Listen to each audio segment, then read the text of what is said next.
Hey everyone, this is Louis7 and I am streaming the Lord of the Rings online, and I want to say hello to Biking and Liking It, who sent a message right when I went live, at least from my end. And that actually reminds me, I have to restart this, so I will be back in a minute. Alright, so I unfortunately had a setting messed up on OBS that I forgot to change back as I was messing with things, and that should be good now. Unfortunately, I had to restart the stream, and I don't know what all was caught at the beginning, but everything should be good now, and I have my cat, or had my cat, bouncing around at the same time. But anyway, today we are going to be doing Minas Tirith and Old Anorien questing. Actually, I had to remind myself what was going on. And one thing you might notice about my Warden's inventory is I have a whole ton of LI stuff, legendary item stuff, in my inventory, especially a bunch of legacies, because I was going through my LIs, and that was the background gameplay, as you could call it, for my recent imbued legendary item guide, which was, let's see, today's Tuesday, so that was yesterday. Hello, Salty Scrunt. So to start the day, we're actually not going to be doing Minas Tirith and Old Anorien. I think that I should actually probably put Pelennor Fields in the title, because I think that would be a little bit more accurate and a little bit more descriptive of the stream. But anyway, all the legacies, yeah, they're from the LI, and today we'll start with missions. And I actually have a few ready to turn in, I believe. So I looked at my weekly, and my weekly, not this weekly, my weekly for the War of Three Peaks specifically, the Gabalaka, if I can find that. I cannot find that. Oh, here it is, Elder Slade Warfare, they're up here. So the March on Gundabad is to complete 3 missions. The daily and weekly for some reason are in a different tab. That's kind of annoying, but the weekly I just need to do one more day of, basically, was the whole point of that. So that is exciting for this character. And also, today is Tuesday, and there will be server maintenance tomorrow at a very weird time. For anybody that doesn't know, the maintenance I think will be from 11 a.m. to 3 p.m. server time. Yep, that is correct. So that is Eastern time, 11 a.m. to 3 p.m. for people that don't know, because that is a really weird time and not the usual time for maintenance. And also, so my microphone has unfortunately been having like a very low and quiet, like kind of a buzzing type noise, and it shouldn't be too loud, but I think I have fixed that for this stream. So if anybody has feedback on that, if they notice it or not, please do let me know, because I really do want to actually get that finished, or not finished, but fixed. I want to get some missions finished, so we should go ahead and do something while I'm doing all this talking to at least get started with something. Looks like I got another on a mission weekly. Oh, I'm ready to finish it. That explains. I was like, how did I get another one of these? So I think, from my experience on Anor at least, getting the bonus character boost is by far the best. I prefer it much more than the bonus legendary item boost, at least. The bonus legendary item boost, that one has either 1 Starlit Crystal or 3 Skulls of Empowerment. I feel like neither of those are really worth it for the weekly. Whereas this has a lot of nice things, but the main thing is 1000 Virtue XP. So I personally value 1000 Virtue XP more than the legendary item boost. I think the bonus crafting materials can be good at level 130, because you can get Ithilhorn shards, but I might actually experiment and get this for this Warden. It looks like I cannot turn it in right now. My inventory is a little bit too full. Go ahead and open that, and maybe that'll be enough room. That will not. I have 2 LI boosts, but those are 910,000 XP, so won't be doing that. Is there anything I can just like destroy? It would be ideal. Summon to the Entwade. Okay, if I ever do that, that would be useful. While I am trying to find something to destroy, I want to say hello to Wizco, who unfortunately had a crappy day, it sounds like. Cut their lip. Morrowind. Oh, mold. Oh, mold, enter. You got screamed at in class, you got a bad grade on your final test, and your dog attacked you accidentally. And then when you came home, it sounds like your dog attacked you, and you're glad to see that I'm streaming. Well, at least, hopefully my stream can brighten your day, as slow of a start as it is, as I'm trying to find something to destroy. And I feel like the Bree maps, see, that's actually something that's useful that I need to use. most items, basically everything in my... Okay, resistance essence, don't need that. There we go, I could at least turn one of those in, and we can look at the box of bonus crafting materials, and it won't even let me open that, so I guess it just opens and doesn't even tell me what is in it, which is kind of scary. Or at least I need to have enough room. But this mission, I just have to defeat 3 NPCs. Actually, I know what I can destroy. While we're fighting things, I can just destroy all these legacy scrolls. I was going to sell them to the vendor. They're worth 5 silver each, but 5 silver is honestly negligible. And even at 10 of these, maybe doing 50 silver total, that's still very minor. And I should be able to kill and destroy things at the same time, because fortunately, I'm a Warden, and this Warden is very powerful. Some might say overpowered, but I would not go quite that far.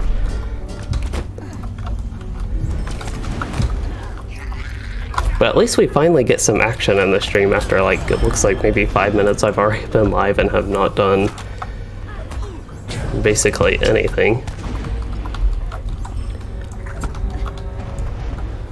So Salty Scrunt, you started Minas Morgul quest today. I found Minas Morgul to be very fun as far as the questing goes. I was very happy with it, especially after Mordor, which I did not enjoy as much.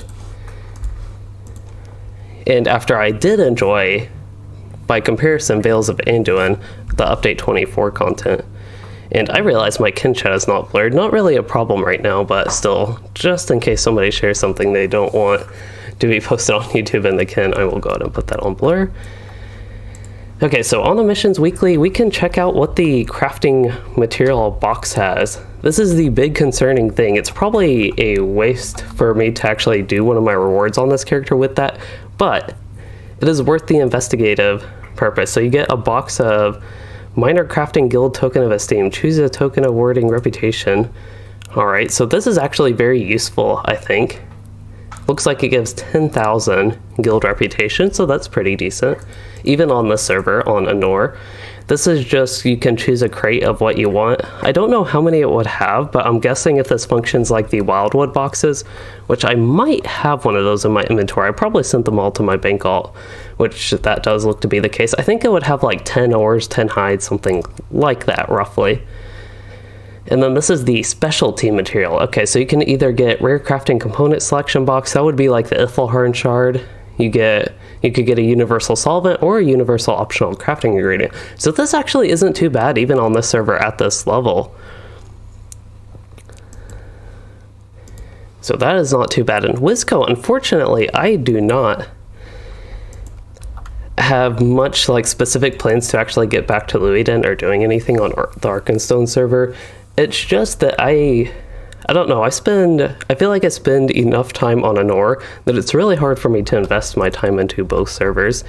And hello, Travis Houseless. He said it's your first time tuning in and you've been watching my videos all week. So you've been playing a champion you made way back in 2008. Let me go ahead and get the character boost and start up another mission. We just finished the 3 Wardens. How about the Hand of Gorgar? So back in the day, it sounds like you never got to Moria and only got to level 43. Well, I hope you enjoy your time on your champion again and maybe getting to Moria. I remember back in the day, a lot of my old characters, kind of like my champion actually, was one of those that got to level 40 something.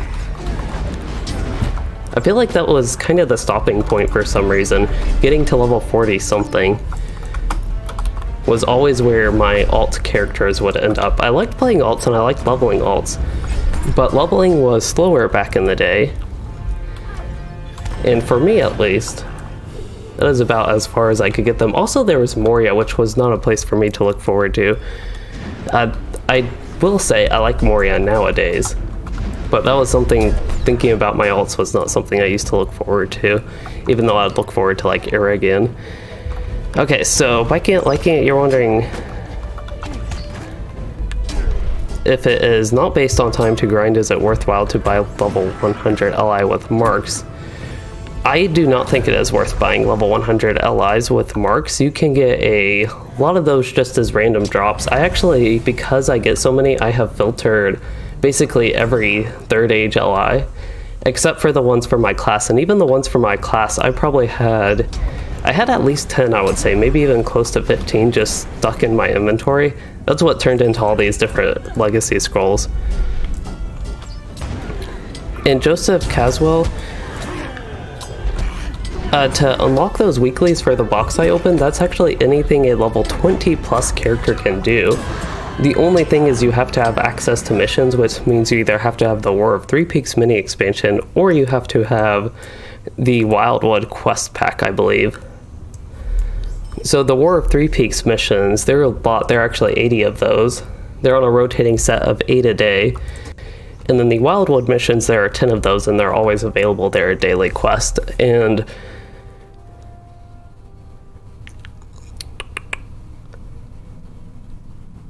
yeah, I'm trying to remind myself what I was actually just saying.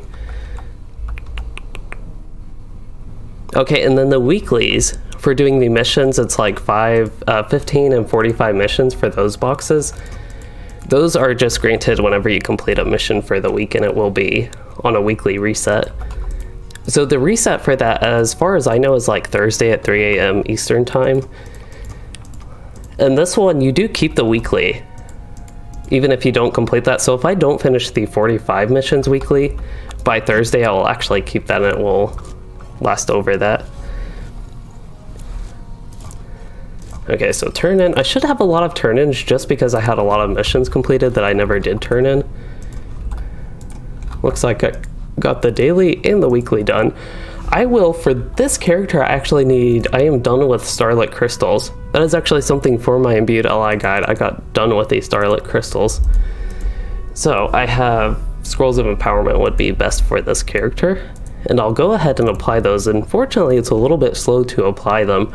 And as far as legacies I want to boost up, it doesn't really matter too much. There are so few useful legacies, but as far as skills I use the most, light damage would be very useful, so would range damage. And then Fist Gambit skill damage would also be very useful on the Javelin. So those are kind of the three that I don't mind working towards and just kind of doing it randomly, just so I can click things fast, really. I would, to actually know which legacy specifically that I'd want to level up, I would have to do a little bit of research. So something with range damage that I am actually curious on is if I go to Range Resounding Challenge, right now that's at 17.6%, but if I upgrade it, I'll have to put an item XP thing on that. Have 100, so okay, we'll do this just while I'm thinking about this to investigate. Okay, let's see what that turns into. So as far as the range damage goes, that does affect the bleed. The light damage, that is going to be boosted by the light damage. That could also be boosted by the range damage, but I'm not sure. But either way, getting the range damage legacy, just wanted to confirm real quick, is useful. And yes, my cat is deciding right now is the time to want attention.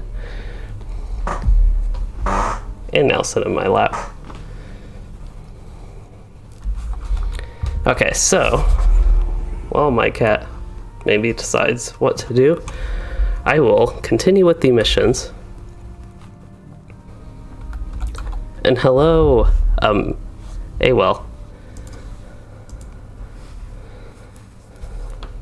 I wasn't quite planning on doing this many missions, but the War of Three Peaks ones go by really fast. And especially the ones I'm doing, they go by really fast, so we can, I think, get these done pretty quickly, and I could actually just complete all these dailies. I have 2 ready to turn in. It's probably the other NPC probably has a lot for me to do as well. So maybe actually I won't be able to get through them all that quickly.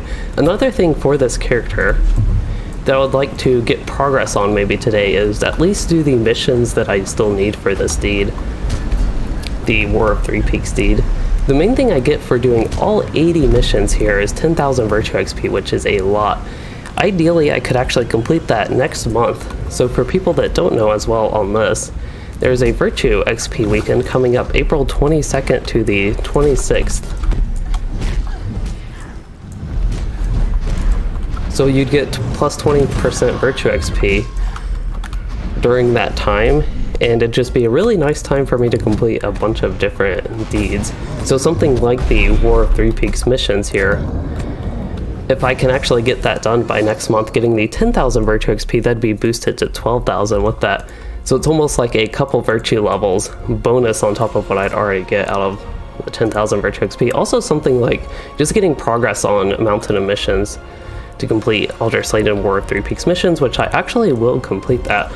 I also have the reputation, so a lot of things just in general with missions that I feel like is good working on. With the reputation, you unlock kind of a story-like mission. It's not really a story mission, but I think each reputation tier you get something new, like a specific mission just for that, like a one-time mission, I mean.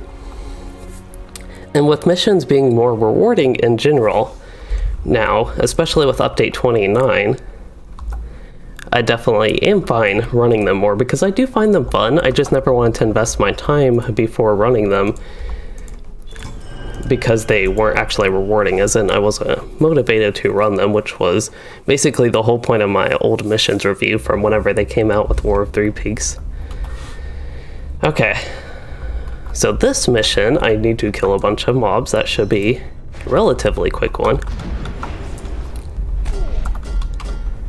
I think I have gotten used to the speed of the Wildwood missions, which is a lot slower there. They just take more time, which I find fun for the missions. It's just if I am wanting to do something and considering my time investment into it, the War of Three Peaks mission, since I get more missions done in a shorter amount of time, it's usually better for me to do these. But having said that, for maybe an intermission later today, depending how long I actually play, I would like to do the... Actually, it would be good to get this done, this would be a lot of the slower missions for this character, but I want to do, if I pull up the right thing, in Wildwood I have the weekly missions quest to just do 3 more, so I wouldn't mind getting that done. And I think I went a slow way. Actually, this is an okay way. Not entirely familiar with this place, and just having not been here in a while, I really have to, I don't know, I guess pay attention actually where I'm going. And liking it, that is good to hear that when my cat sticks her butt in my face, that means she loves me.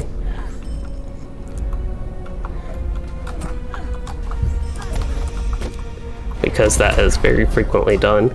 The only unfortunate thing with the cat is normally she likes to lay in my lap a lot, but at my desk,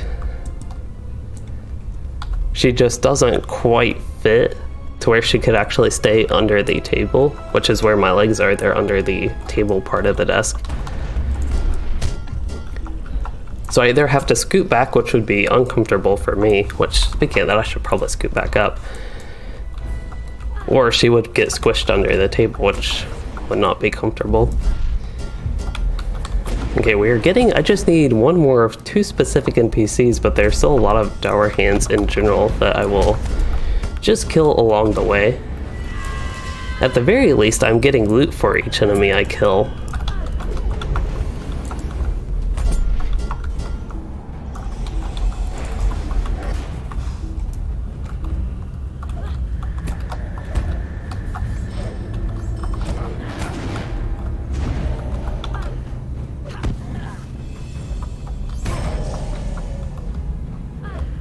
Yes, Jonathan Amos, instead of paying attention to the game, I should definitely be paying attention to the cat.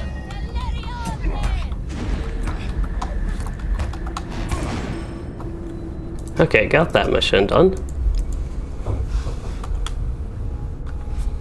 I feel like I'm also running more missions just because Old Anorien, but Minas Tirith, I mean, specifically, isn't too bad overall, but it can sometimes be a little bit of an annoying place because it can be laggy. And the quests there aren't overall too bad again, but they're just not too exciting overall either for me right now. I think I did get the book quest to where I'm ready to head out into the Pelennor Fields, if I remember correctly, which I would have to actually look at again, remind myself when I get there. Yeah, at the North Gate, so I'm actually ready to head out as far as the book quests go.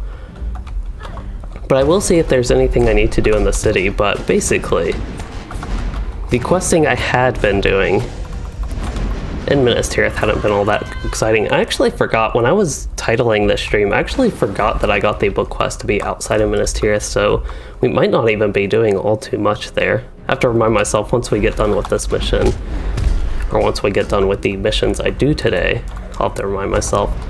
And maybe, just speaking of missions, maybe for the rest of the missions, I will compare what I need in my deed log and what is available, and just do the ones I need for the rest of these.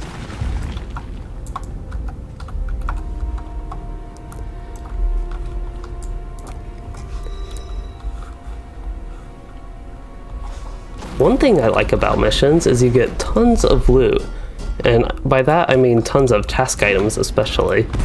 So that will be useful for me going back to Minas Tirith, is where I will want the reputation.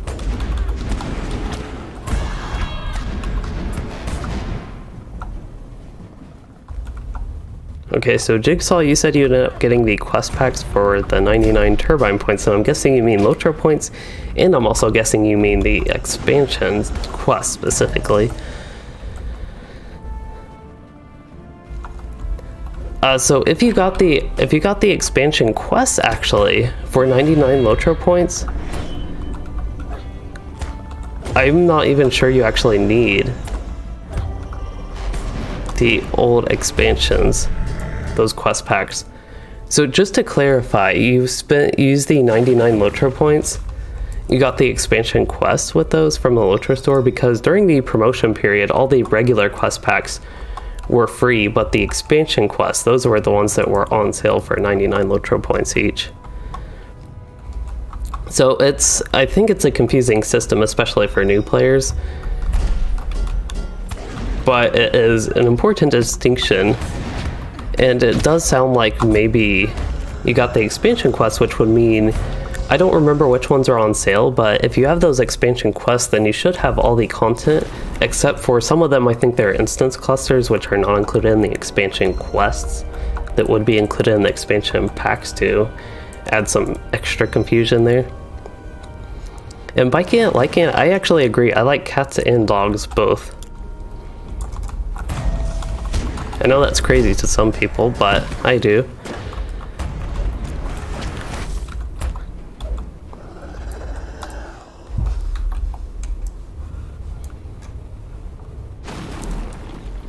And I also agree, I would love to have a dog, but kind of a problem you bring up is I feel like dogs need more active and constant attention compared to cats. Now, cats I still think need attention, and going on vacation, for example, they may be a little bit better left alone because they have their litter box, and just with plenty of food and water, I think they do better than a dog, of course. See, I need one more nest. Oh, here it is. How convenient. I actually would have passed by that if I didn't press the delete key. Okay, so in summary, Jigsaw, I think all you need is potentially the instance clusters. I don't remember which exact expansions you need the instance clusters for, but I believe it is Rise of Isengard and maybe Riders of Rohan are the two, but I don't remember exactly. If you want all the content, if you do want those instances, and that is specifically if you don't have them. And otherwise, just the newer expansions. I think if that's, I kind of forgot your question.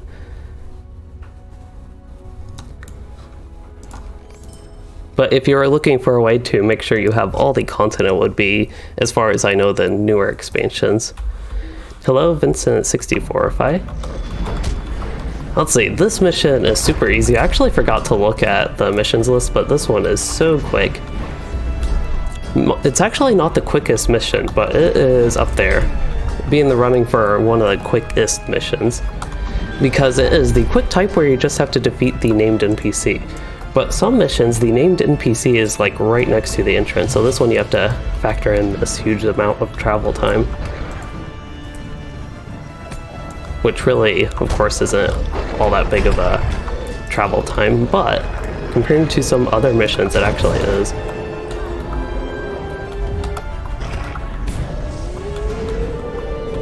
Son of Randy Lore. I forget who Randy Lore is, if that's an NPC you run into, or what that is about. Let's see, I'm still in combat with something, but I can go ahead and travel out. Don't really care about looting that box at all.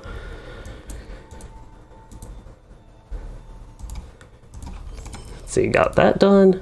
I just decided I'm going to do all these missions here. I wasn't really ready for this. Let's see, we just need to defeat a frost color, Tugast. At first I thought that said frost cat.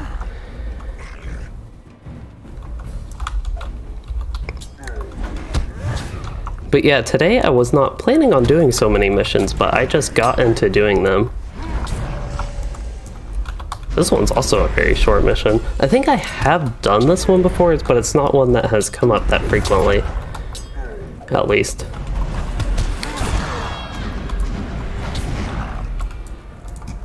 I think that was quicker than the last one, ultimately.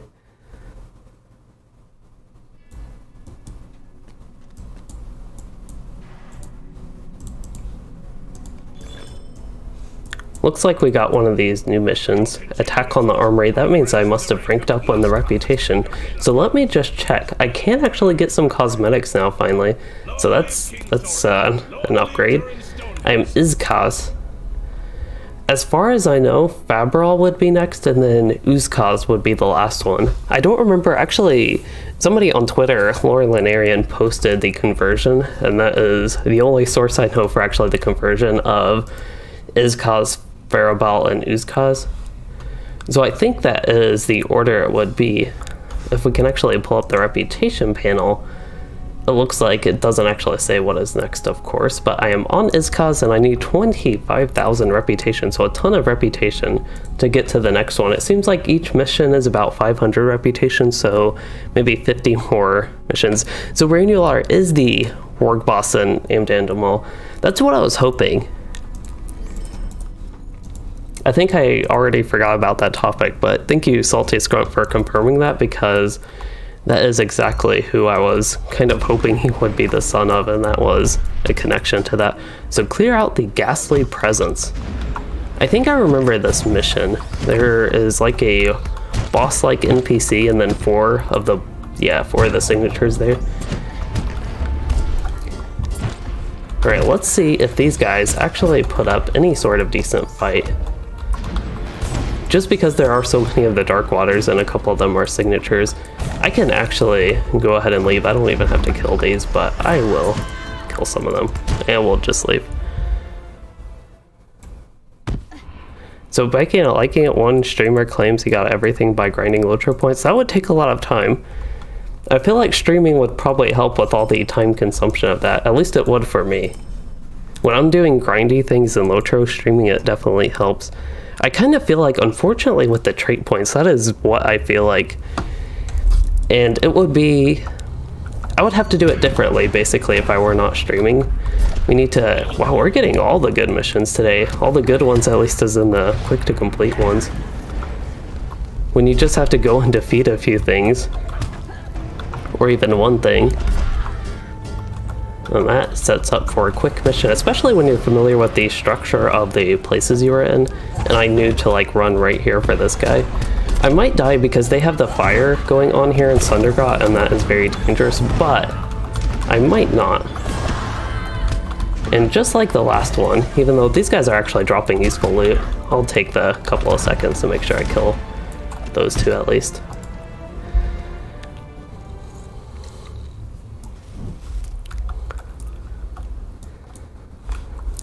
But if I were to do something like that, just play LOTRO by grinding LOTRO points and unlock all the content or whatever doing that, I would have to have something to distract me the whole time. Like basically watch TV or watch something. Okay, since we did all those missions, I actually feel the need to do this attack on the armory mission. I don't believe I have actually had a character get up to this yet. I might have. I feel like my Minstrel and Arkenstone might have gotten to this. I don't remember specifically, and I don't remember if I have done it. So, Salty Skrunt, you have a cousin that is VIP and grinds out... Oh, we actually get to do the summoning horn here. They grind out all deeds on all 9 characters. They probably get a lot of LOTRO points for that.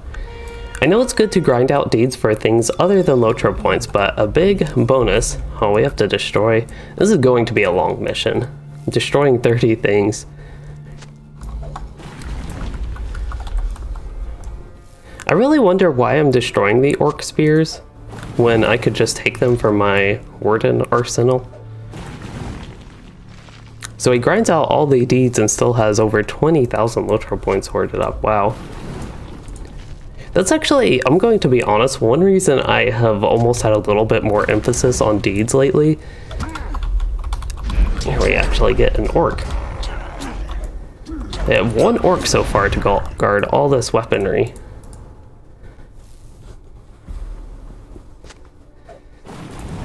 But getting LOTRO points, in addition to the virtues that I'm trying to get up on this character, LOTRO points is a nice thing.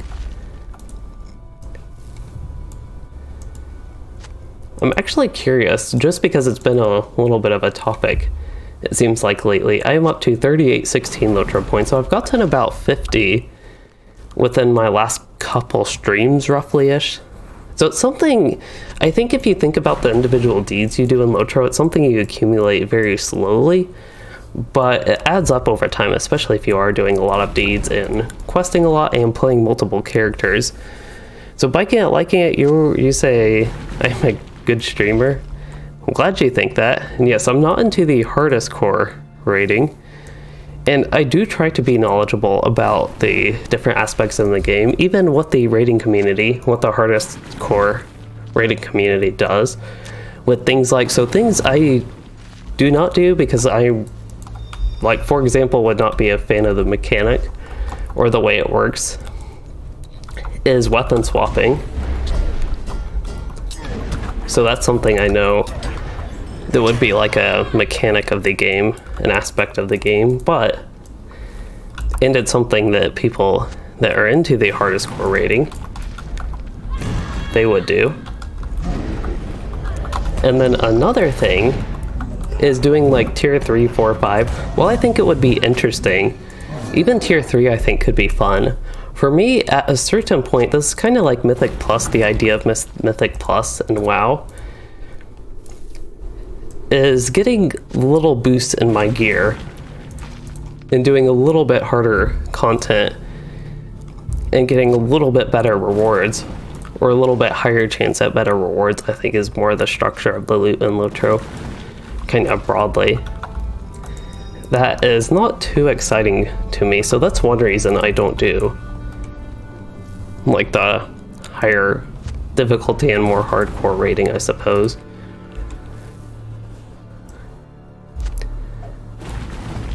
Oh yeah, we cannot have Orcvid 21 from touching those orc spears. We just gotta destroy them. That is a good point. It is something I did not consider. Sometimes I am too worried about waste and too interested in using spears. Alright, oh, we have to go to the second floor? I was about to say that was a long mission, but we aren't even done. And I was also going to say that was a little bit weird. What's going on down here? I hear orc shouting. There's a barter NPC apparently.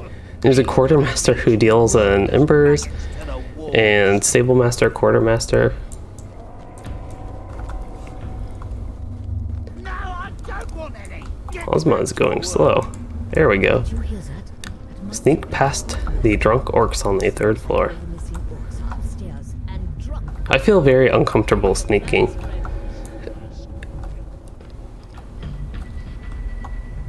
Oh, it's actually letting me sneak past them. I wonder if I would fail this mission without sneaking. And I also don't know what's going on with Ozma. She seemed to be a little bit glitchy on the steps. And Salty, it sounds like you got... starting to have more enemies attack me, but it sounds like you got 35 LOTRO points from deeds today. That is pretty good. One way you can think about it is after 10 days that would be like 350 LOTRO points if you did that consistently, and then 3,500 after 100 days, and over a year you could almost consider that like 10,000-ish Okay, it looks like we're having a bunch of enemies attack me, and that means I can just finally use my AoEs, as I like to do. As long as I keep moving, I think I can be safe. Is this the guy I need to defeat? No, he's a regular Gondor captain. I do have a named NPC that I need to kill. I am disarmed right now. We're having a lot of lag, a lot of enemies, and getting stuck on a little table bench looking thing. Is that the guy I need to defeat? No, he is a captain. I don't think I actually needed to sneak past everybody. Oh, we're back where we started. I don't think I needed to sneak past everybody because the quest advanced just for me getting to this floor.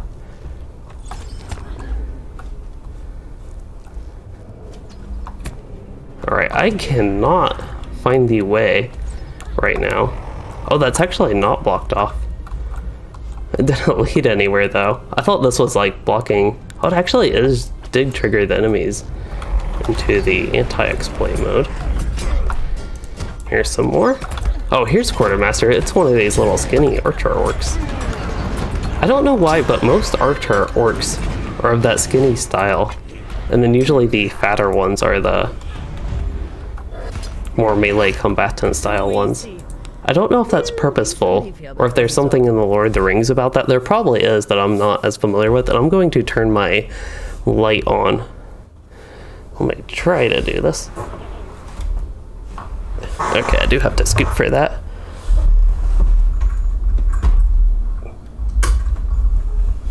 I'm used to I probably should have muted my mic. That probably caused a lot of noise, but I'm used to turning on my light from behind. And now that that is on, I'll actually put the remote in my pocket.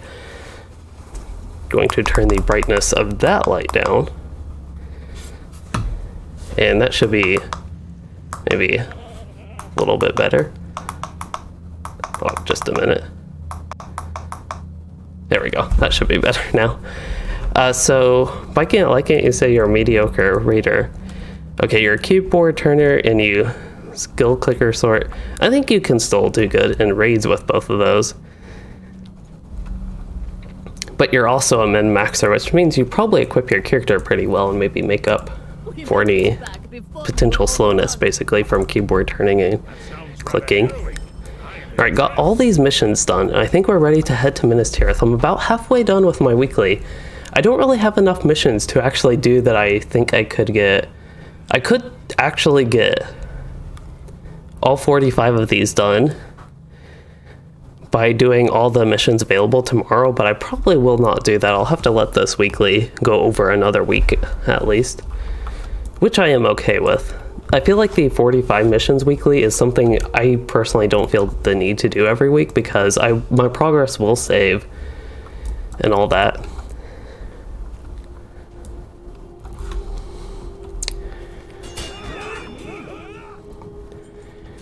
Alright, so it's like a total shift of pace. I don't think my hands were quite in the face cam part, caught in that basically. But I need to get focused on this now. So volume 4, book 4, chapter 5, that is at the North Gate. Okay, so we got that. Minas Tirith, that is what I want. Old Anorien, Minas Tirith. Okay, this is outside. This is a stroll with Virgil, which I would really like to avoid if possible. I think I should do one run through Minas Tirith, maybe.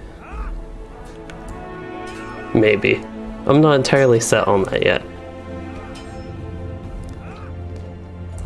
Let me see my progress. So the main thing I want to do Minas Tirith quest for is the quest of Minas Tirith Deed, which I am a little bit over halfway done with. So I think maybe we'll go ahead and head to the North Gate. I should have a couple other quests to go there, like here we are, the integrity of the Ramus. Okay, and while I am traveling, to go on Jigsaw's question about how I feel Standing Stone Games is handling the game right now, and there are a couple things I really think they could do better, but overall, not bad. Is maybe a way to describe that. I need to turn my monitor brightness up now that I turned my lamp on.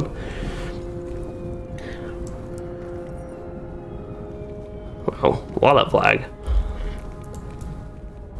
Unfortunately, that is basically how this area is, just laggy.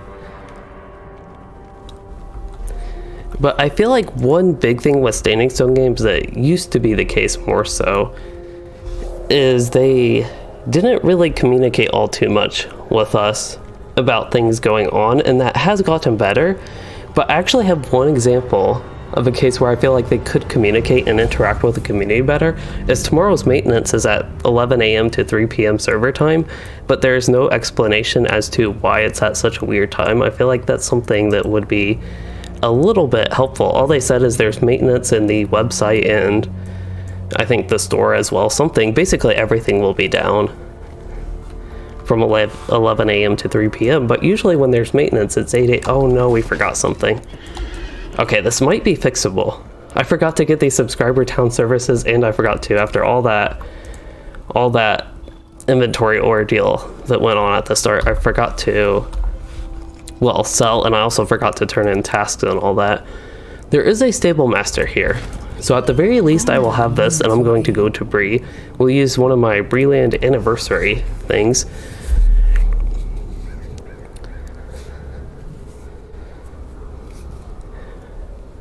But maybe thinking more towards content, I don't think they're doing a bad job on that end.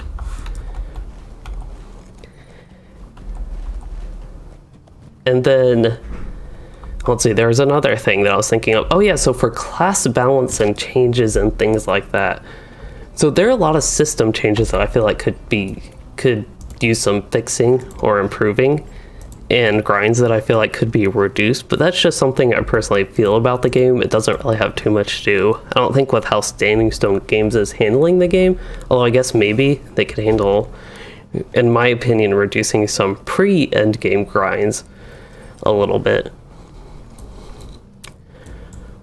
Mainly thinking about class trait points, virtues, and even legendary items.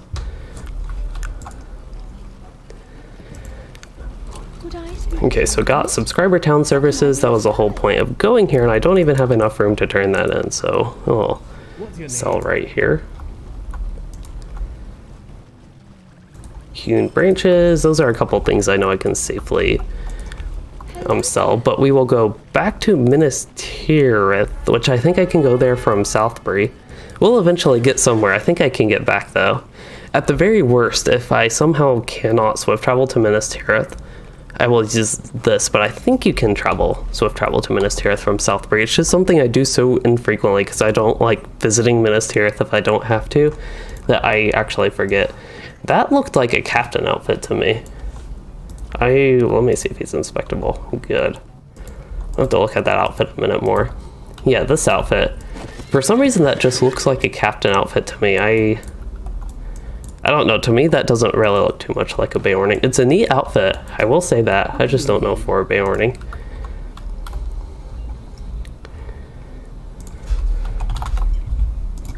Minas Tirith main gate, good. So Rick the Stick, you unlocked Warden Masteries, and yes, that gets really complicated with the Warden, and they throw them all at you at once, so it is really quick as well. And they're very important. They're like your most important skills, I would actually say. At least as far as building gambits goes, of course. Gambits themselves are important, but as far as skills on your skill bar, they are the most important for building gambits quickly.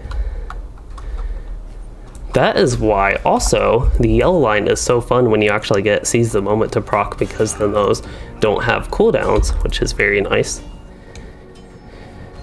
How may I help you, friend? Alright, we are going somewhere. I have to look. Northgate, that is where we're going. So Jigsaw with Standing Stone Games, they have one community manager as far as I know. And he has reached out to me twice in like 5 years, I think.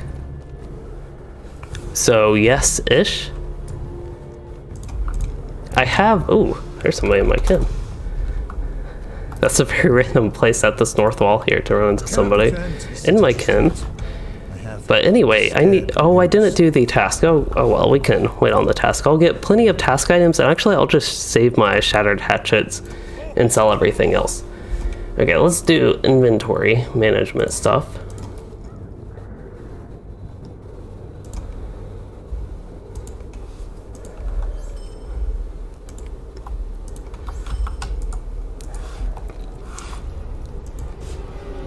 Is this your first time in Minas Tirith?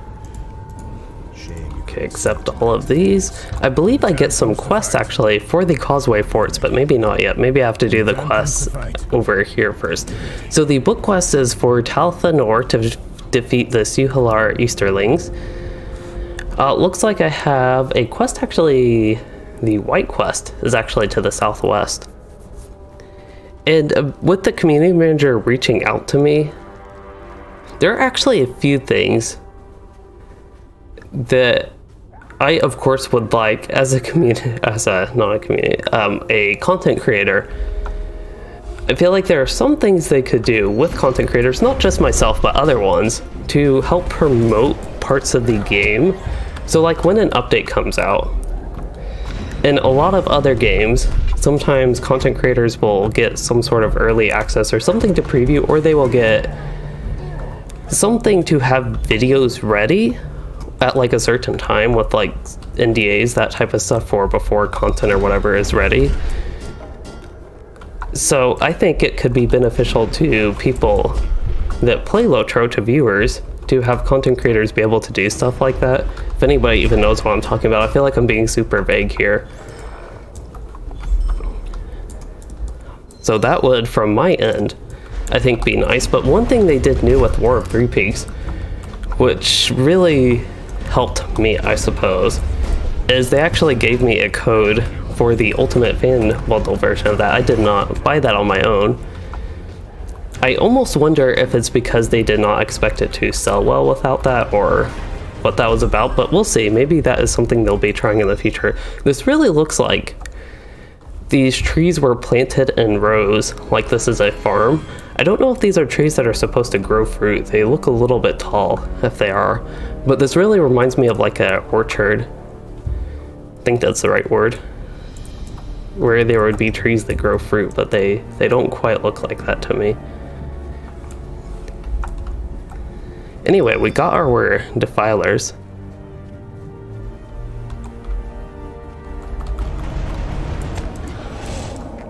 And yeah, I don't know, actually, Jigsaw, unfortunately, I don't know when you sent that message, but yeah, one of the things I was getting to was basically free stuff.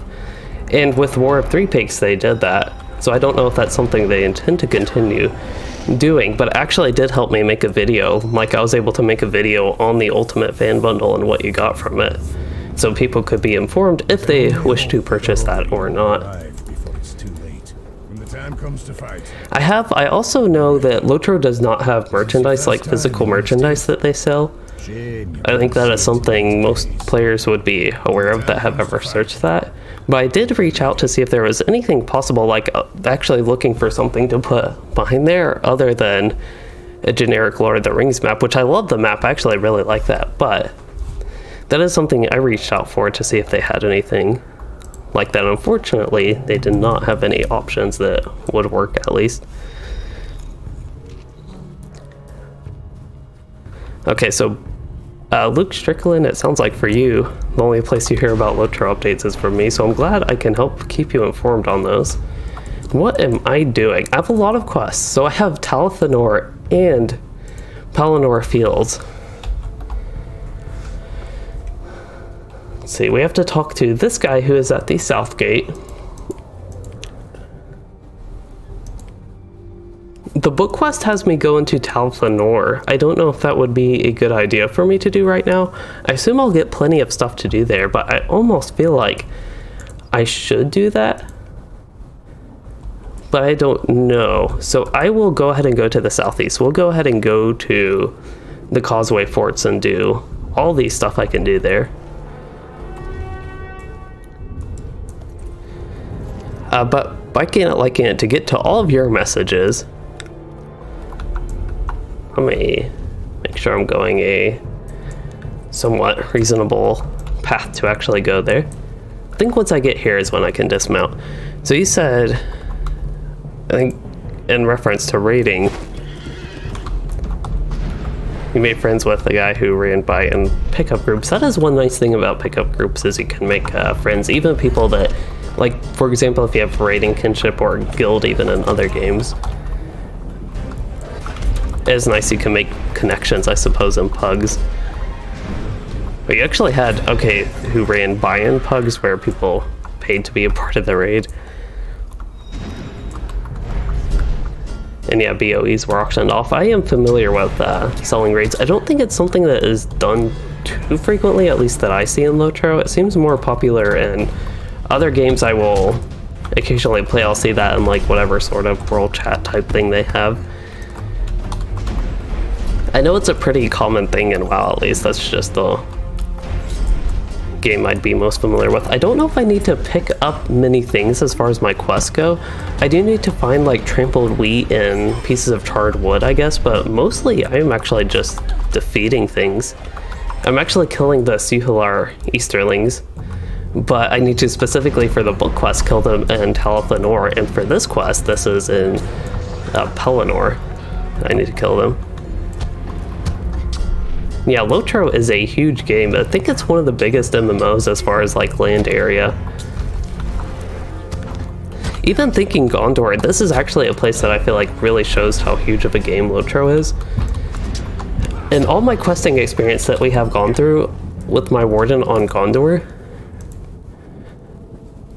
places like Central Gondor, all of this, these are really huge areas. The questing here was really quick. There was a lot of kind of empty space, not empty in a bad way. I feel the need to say that every time, but a lot of empty space where quests, they went by so quick, but they're only at a few specific areas in the zones. So I feel like that's a good representation, just Western Gondor, Central Gondor, Eastern Gondor. And this area, even Far Anorien, that's just a huge amount of area around here. And the area door, of course, is pretty big, but I think it's almost over-represented in this map. This is the base game in the base area.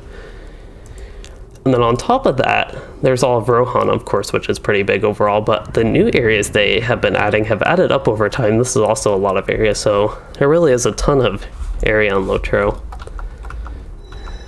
Okay, so for quests, I need to actually look at siege engines. Is that the decimation of the land? No, that is defeat enemies at Pelennor and defeat Kuler.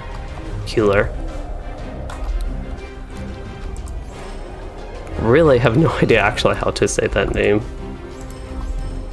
Looks like I'm getting... Ooh, that might actually count as a Minas Tirith quest. I have to check. Oh no, that did not. I got Minas Tirith tokens, but that did not count as a quest of Minas Tirith. Probably counted as a Pelennor quest or something like that, which makes sense. I just almost got excited that it would have counted as Minas Tirith, but it did not quite count as one. I might end up having to do like a stroll with Virgil. I'll look at the LOTRO wiki. The LOTRO wiki should give me all the information I need, basically. I would hope, at least. Sometimes the LOTRO wiki can be a little bit hit or miss with quests, but usually it's pretty good with those. Looks like I already defeated that Kuler guy.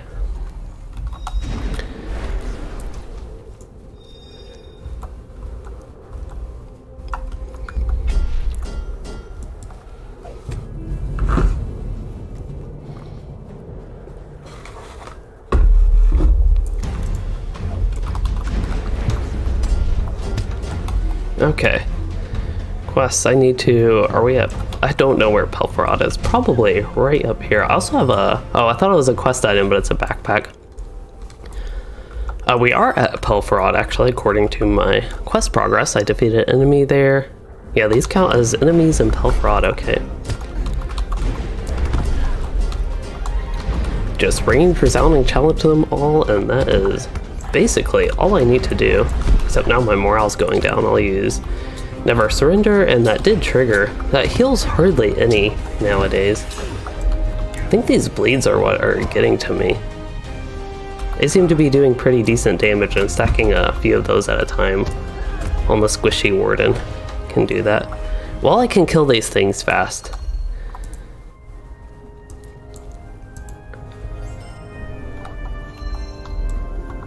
I am, at this point, pretty squishy, but the good news is I can actually, even in the yellow line, heal relatively fast, even on a fight like that. Really helps me heal up to continue going. As far as quests go, I'm looking, kind of trying to, oops, did not mean to start the game that way, but can turn it into something useful. Hello, Nathan and Philip Connors. So Jigsaw, you're glad they're adding quality of life stuff. Yeah, quality of life stuff is always nice. The new maps, it sounds like, I guess you like the new maps. A lot of people don't like the new maps, thinking about Breland, Eredlu, and the Shire. I can see the appeal of them. It's a lot easier to see where things are, and they fit more in line with a lot of the newer areas in LOTRO. They don't really, like if you go to the Lowlands, see, it's actually something I really wonder what people think about this. New players, somebody that's like brand new to LOTRO, they're in Breland and they have a nice map where they can see everything clearly. They know, oh, the quest like circle is here or something, and they know to go there. They can see what the landscape looks like. Then they go to Lowlands and it's like a big question mark. Lowlands is a pretty simple zone overall, but there's some iffy stuff here that isn't really shown too well on the map. And even here, I think there's some hilly stuff. Trying to remember exactly how that works, but even in here I feel like it's not represented all that well in this type of map to know exactly what it looks like. So I wonder what a new player would think going from freelance and then kind of downgrading the detail on the map with the old style on something like Lowlands. And then the graphics update, I'm going to be honest, I'm a little bit skeptical on that. We will see if it actually happens. I think at this point I would be more surprised if we get a big graphics overhaul compared to if we don't.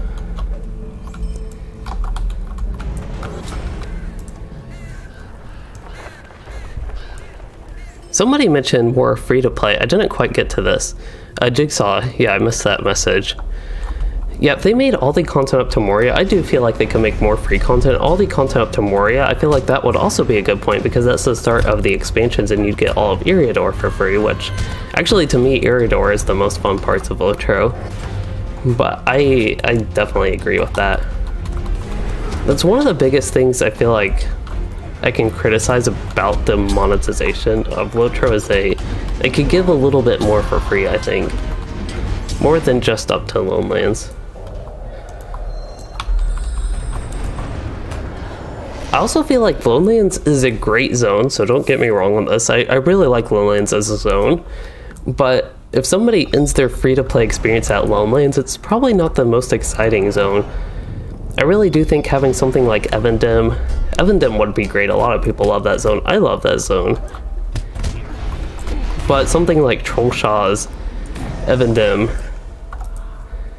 maybe a more pretty or exciting zone that shows a little bit more of LOTRO and what it's like, could be a good zone to end on. And of course, all of Eriador would be nice, but specifically thinking about Lowlands, not too sure on that one.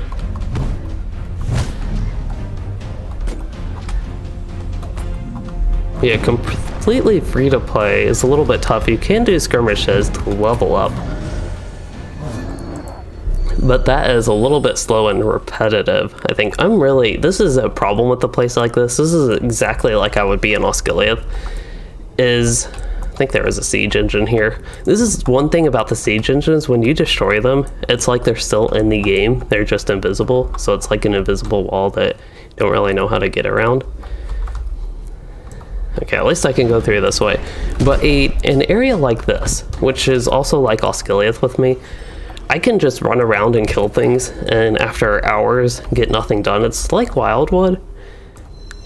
But at least with Wildwood, basically everything you do counts for something. The only thing I'm really getting progress on is Slayer Deeds, which is useful. I need to do all these Slayer Deeds in Old Anorien. So it's useful, but it's not like I'm getting quests. Kind of like in Wildwood, it would feel like I'm always doing something and getting some sort of quest progress for like a little bit of a similar style that I've done recently, and I raided Wildwood. I had a lot of fun with that. But that is one thing. I just wish that I had maybe more quests, more kill things type quests, but I guess that's covered by deeds anyway, maybe?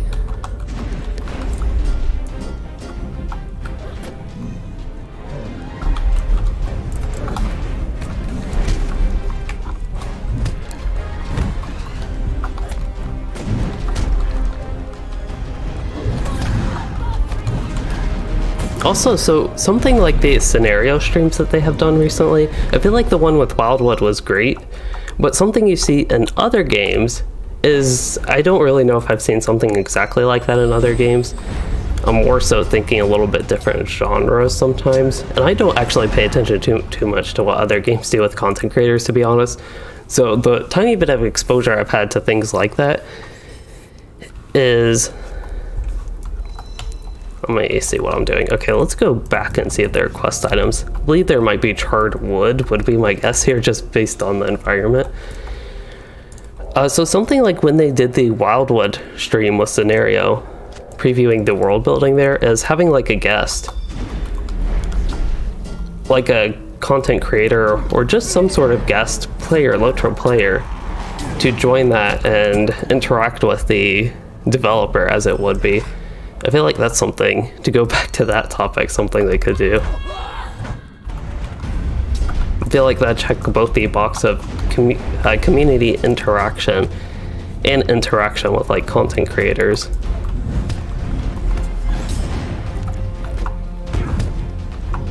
Okay, we're looking for charred wood as I get thrown about by the troll. Okay, my quest tracker here has a bunch of stuff to the northwest, so let's go to the northwest.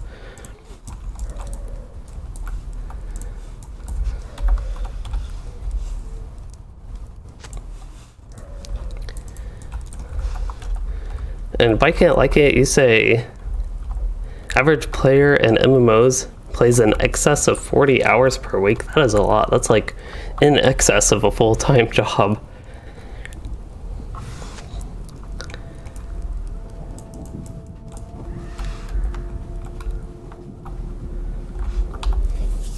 I'm not sure I play quite that much. I might play LOTRO. Oh, I can't actually loot this. Okay, that's something I need to fix on this character. I am on Weston, it looks like. Could easily get this done. I should have a ton of like Earlingus hides on at least other characters. Got a little bit too used to being able to click things. Here's also trampled wheat here. Looks like the warlike ward horde. I feel like I say that quest name wrong every time. For some reason, it's so hard for me to say word horde. Like, I don't know what it is about those two words, but it's really hard for me to say them back to back and actually have it sound right in my head, at least. Especially when it's war like ahead of it, so warlike ward horde. Okay, these debuffs are no good for me. Should be able to get one heal in real quick.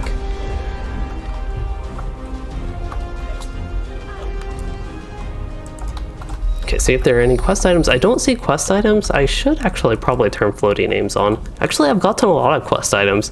I thought I wasn't making much progress with this quest, but apparently I have gotten a lot of progress. I just need one more charred wood.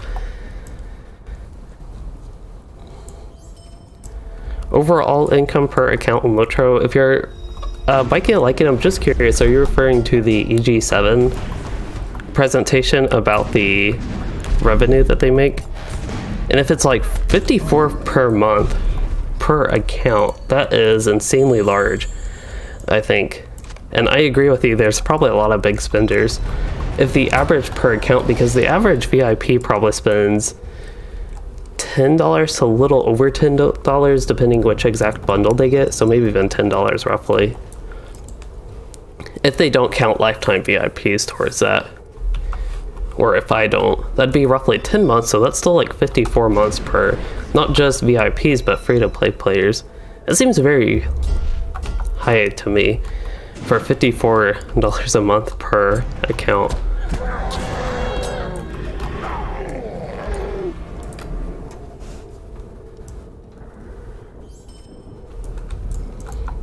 One thing biking it like it to consider is how much of that is on sleeping, though.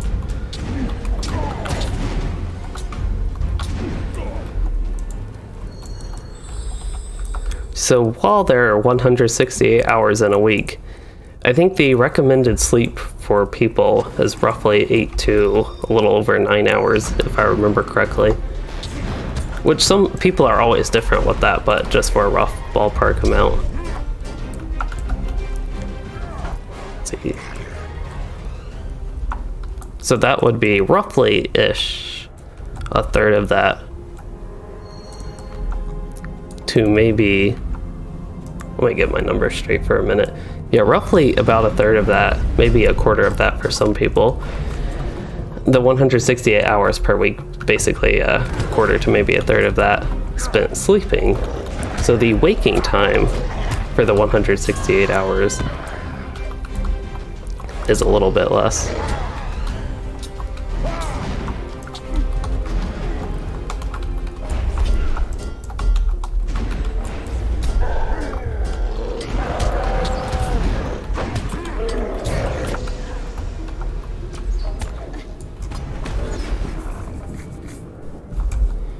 Okay, what do we need to do? Destroy siege engines. I believe that's what I'm doing. I'm actually considering how slow it might seem like I'm going through this. I feel like I'm actually going through this relatively fast with this quest progress. Because as I've talked about, this is the exact type of questing, exact type of area where I quest very slowly. And I feel like I am actually making really good progress relative for me. And yeah, Jigsaw, some people do take naps. Several naps a day, that is actually what you said. I am somebody who does not like taking naps. I used to be somebody that could not take naps, but sometimes when I don't get much sleep, or even sometimes when I get a normal amount of sleep, I can find myself falling asleep in the afternoon, randomly. I also don't know if it counts as a nap if you fall asleep for like 5 minutes. It'd probably be considered like a micro nap. That is usually the type of nap I would have.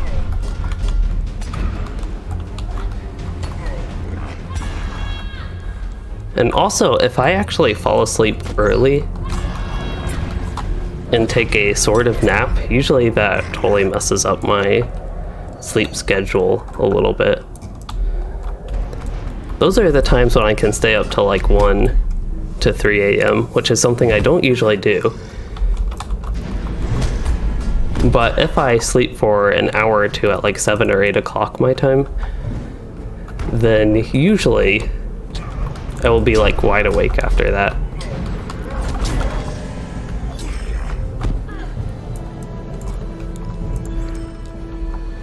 So with that, basically I can see why people would like taking naps, but it's something I, in the past at least, have just never been able to do. Oh, you mean several naps, maybe like the set the alarm on snooze, that type of nap? I guess that could count as a nap if you wake up, and then you put your alarm on snooze, and you just keep doing that. Okay, I think I'm getting a little bit outside of the area for the quest. There is one siege engine to my north. I wonder if I can get all these siege engines going north. There's probably 1 or 2, maybe 3 up there. Would actually let me destroy it while it's under attack. Maybe the enemy just didn't actually hit me.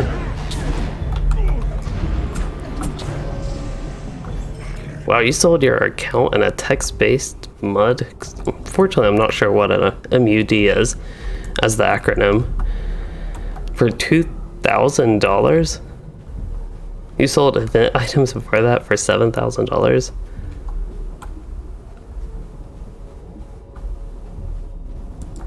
Wow. That's pretty much all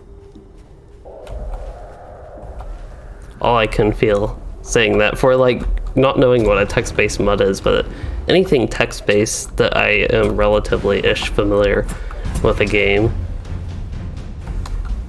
That seems a lot more than I would expect, basically, for selling like whatever event items and even account that you're talking about.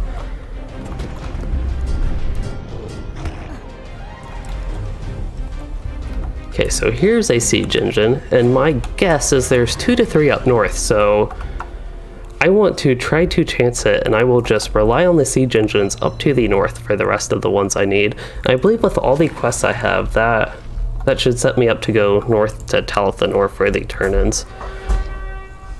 Stretch my legs a little bit. I also, at the beginning of the stream, I just realized I never really gave an outlook for the time today. So I started the stream, unfortunately, a little bit late. Later than I wanted to. I was actually hoping to start it maybe closer to 6:30. And I started at roughly 7:30-ish, I think. And I am totally skipping through something which was a siege engine. I didn't realize I was already that far up north, even though I think I was looking at the map. And there's another siege engine there, so after these two, I just need one more in this area. And based on it being this shaped oval, I think there will be. And especially after the map actually switched. Definitely will be one more.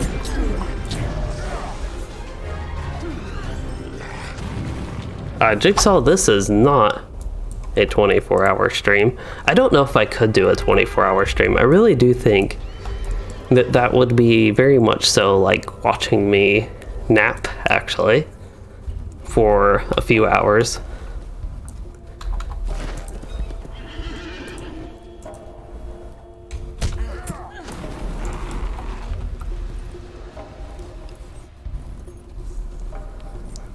But yeah, with the outlook, that probably means that it will be a relatively short stream. Actually, since I forgot that I got Minas Tirith done, I was thinking that I would get Minas Tirith done and maybe just start with Pelennor Fields and potentially Talath Anor, but at this point, I really don't know exactly what I'll get done with the questing. So we'll just see how things go this evening is basically what is going on, I think.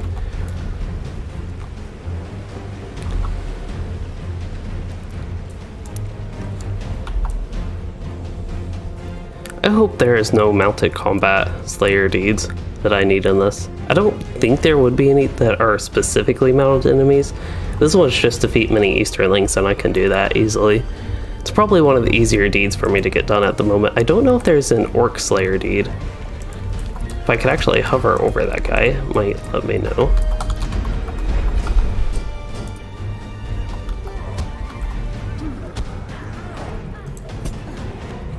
Of men approach. You are prepared. Don't think this will be useful overall. I think that's my only option. All these would be the same. And I don't have enough room to do that. We did get the subscriber town services. That was something I successfully did earlier. Oh, these enemies are so annoying, but it's so nice as a warden to just put range resounding challenge on them and that will kill them. Of course, I do have other tools, and I did the other skills that you all saw there, like precise toss or piercing toss rather, just to get some damage. And hampering javelin is really nice with the slow, even on mounted enemies. Okay, let's browse the shop and sell once again. If this wants to load, it's a little bit laggy right now. I don't know if having the pinning loot, that doesn't seem to affect it. There we go. Make sure there is no gear that I want. There's another person from my kin. That is somebody different. It was Bran earlier, and it is Glor today. Or Glor, it was also Bran earlier today. It's Glor right now. Okay, don't see any gear that could potentially be useful for me. The only reason I look at yellow gear is for pieces like this. This piece of gear right now might technically actually be an upgrade for me. Probably not with the finesse loss, but it's something depending on what my other pieces of gear, it's something that could actually be a little bit useful for me.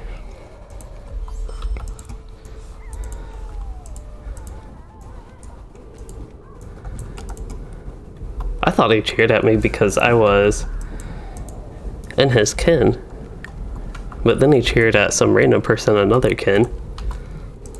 This is your first time in Minas Tirith. Okay, so let's get that earring. Let's go ahead and open the box of 2 essences. That actually gave me a different essence. An essence of agility. Don't really care about that at all. Agility is not a good essence. Is this your first time in Minas Alright, defeat Urukai. I used to call them Urukai because that is kind of what the name looks like. H-A-I. I'll think of as hey. But I believe they're actually Urukai. And the H, as far as I know, is not pronounced all that much. A little bit silent, but maybe a little bit of an H-ish sound. Okay, so the Urukai are way down in the Causeway Forts area. There are a couple warbands there. I actually forgot that there were warbands in Old Anorien. Those will be interesting to check out, actually, to be honest. So, Jigsaw, you're hoping the Amazon Lord of the Rings MMO gets a bunch of hype and tanks, and then pulls the crowd over to LOTRO. Okay, you had me worried in the first half. Mainly because it already seems like there's a little bit of tanking going on with it.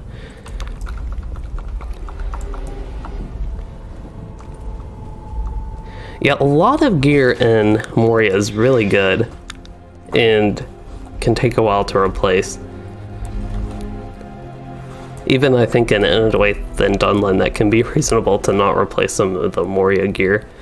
Especially some of the jewelry I found can be really strong. So what am I doing? I feel like I'm missing quests for some reason. I really don't know why, but I just feel like I'm missing quests on this character. I noticed this is a place I have not done too much. I did a little bit of my Runekeeper somewhat recently, but not all that much, and I really don't know why I feel like I'm missing quests, but I do. Maybe I'll do the Uruk guy and defeat the Suhular Easterlings. Krithal should give me some quests.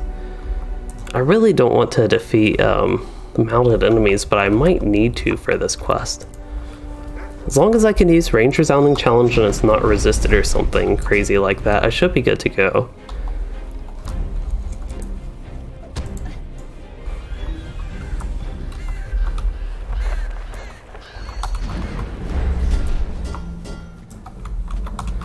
We will see how this goes, but I really, for some reason, do feel like I am missing quests, which is concerning, basically. Wonder if these count for a beast in Old Anorien. Go ahead and hit that. Just hit enemies I see. Don't know if I need the Anorian fin lurkers. We'll see after I hit it if it somehow counts for anything. I do know that Suhular, there is a quest for these enemies. That much I do know. I just don't know when that comes. And that is actually one of the quests I feel like I should have already had or should have now. I might even look at the LOTRO wiki.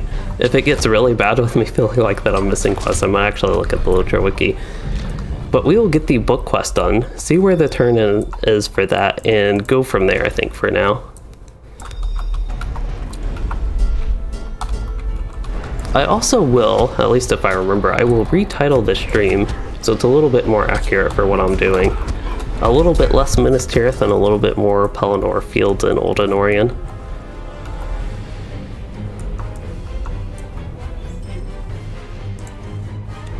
Oh, that's still all my pending loot.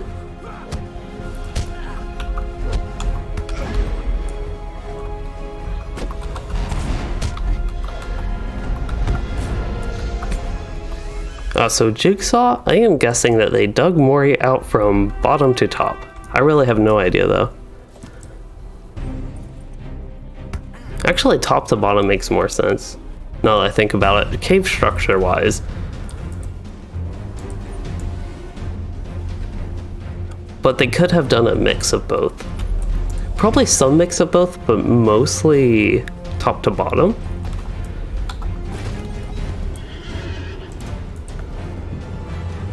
Okay, so the book quest is back there. I don't know, maybe I should even do the Uruk-hai and just see if that leads to anything. That's a repeatable quest though. It's not like something that would just open a bunch of new quests for me. What is it? Considering I just really do feel like I'm missing quests. Okay, we're going to go to the LOTRO wiki. LOTRO. I will try to share this in a minute.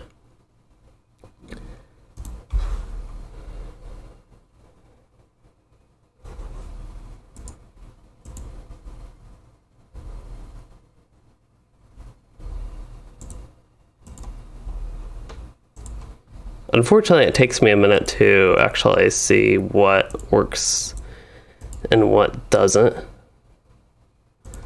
Okay, let's try this one.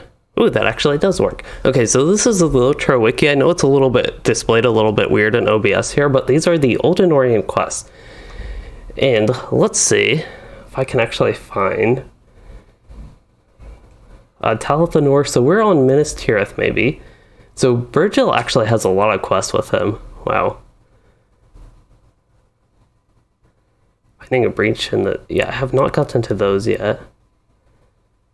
Umbar and Osgiliath. There are a lot of quests I have actually not gotten to, so maybe I should return to that place. Warlike Ward Horde, maybe that'll lead to more. Wait, those are Minas Tirith, but Pelennor Fields. Actually, this would probably be. The Stubborn Farmer, I don't think I have done that one. Among Culling the Tide of the Uruk-hai. Repeatable, this requires friend status with Defenders of Minas Tirith. From Minas Tirith to Northgate. This... I don't remember this quest. But maybe that is part of what I am missing. That is post-war.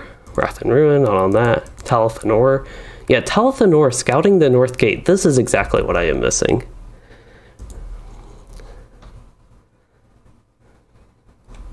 So this requires... What is it? Quest chain scouting. This starts at Northgate. Starts with Ingold.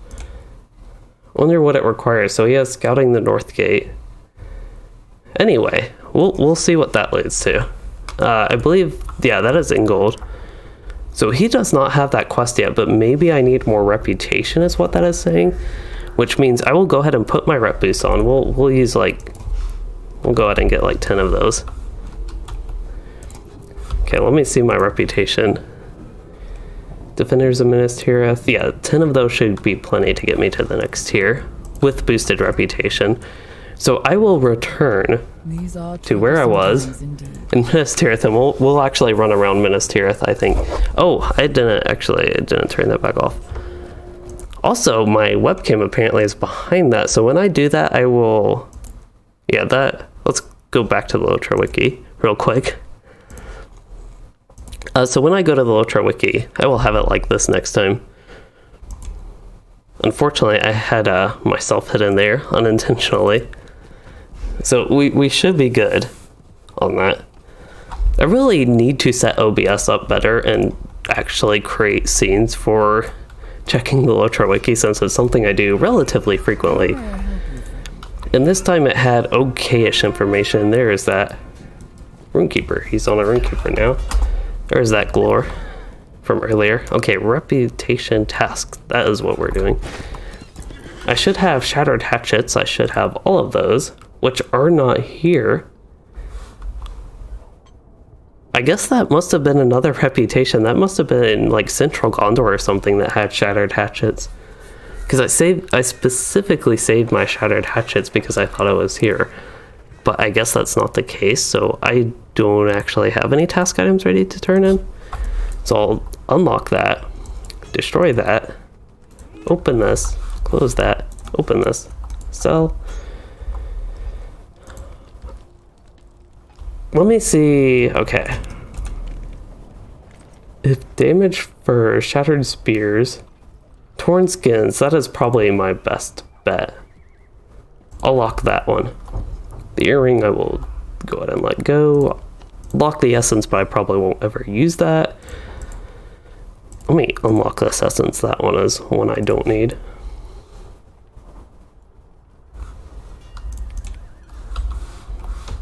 Oh, this one, I actually do need that essence. I'm going to unlock it anyway.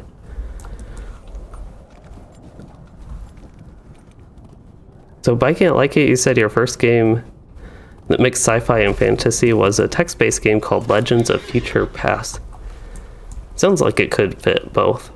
I don't know if I have any quests here, but I do want to... We're going to explore Minas Tirith. We'll keep Minas Tirith, I guess, in the title of this stream after all this. And I want to see if there are any quests. I'm going to mainly be looking at my mini-map and just see what does and does not pop open. And you say, By Can't Like It, it's dumb to mix them. What's done to try and attract both types of fans. I actually feel like fantasy and sci-fi can be mixed. I actually have a quest turn in here. That is crazy. Or at least some quest objective here. Bring the whisk to somebody. Oh, that's for a stroll with Virgil. Maybe we'll do a stroll with Virgil. We'll see. If it's easy to do.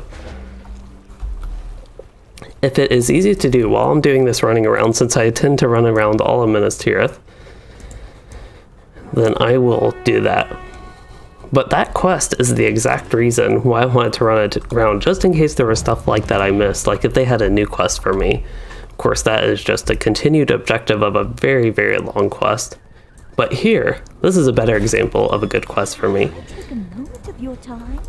That almost looked like Glowin, but it does not look like him upon further examination, and obviously by the name of him. There is actually, so there are some TV shows that I like. So kind of, I feel like sci-fi would be the best thing to call something like Star Trek space exploration type shows, something like that. The Orville is one show that I actually like that. It's my first show trying that is, I haven't watched Star Trek just for reference, but a Star Trek-like show is the first one that I have watched like that, and I enjoy that one. And it has some parts I feel like that are a little bit fantasy mixed, even though it's people probably primarily consider it sci-fi.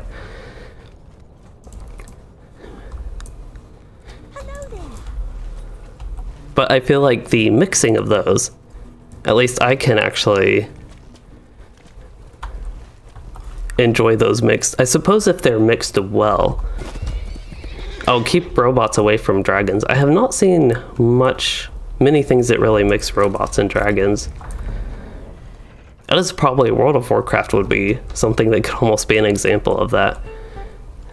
With the gnomes and goblins and their robots, and then there are a lot of dragons and WoW.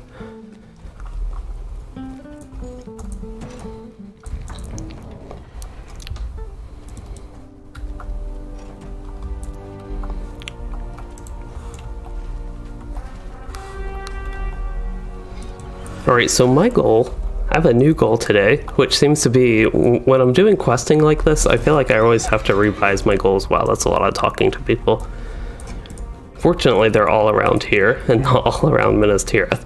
But with this questing in Old Anorien, just because of the structure of it, I really do feel like I am very frequently having to revise my goals as things go on.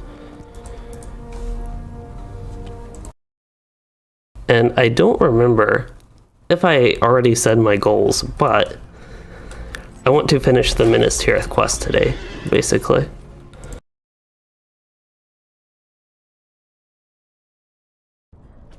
Could I take a... Oh yeah, you can even play as the mecha gnomes. I would never play as a mecha gnome. I would never play as a regular gnome. But yeah, you can do that in WoW if that interests you. It'd almost be like if they put mecha hobbits in LOTRO. I don't think there's anything very mechanical, robot-like in LOTRO though, that I am aware of. Or in the Lord of the Rings, of course. Meet the Cloudy Heads at the Hall of Air. Is the Cloudy Heads a band? It sure does look like it. They're the Cloudy Heads. The Hall of Air, setting the stage. That is on the 5th circle? 6th circle? 5th.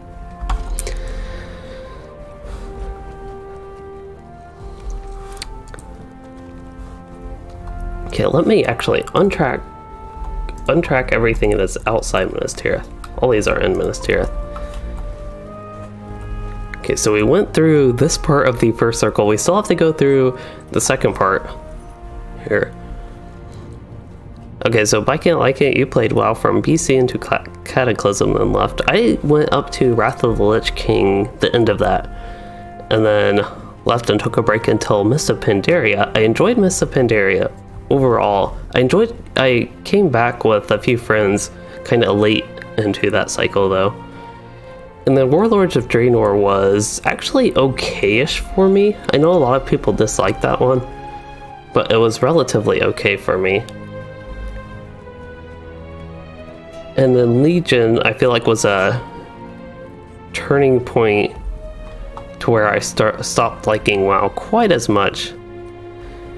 And then after that, Battle for Azeroth, I just did not like at all, and so far that is the case with Shadowlands, even though I like the leveling squish, at least. And here we go, we're finally getting to the black screen, and we had a lot of the blurry textures that weren't quite loaded in properly, but made it out.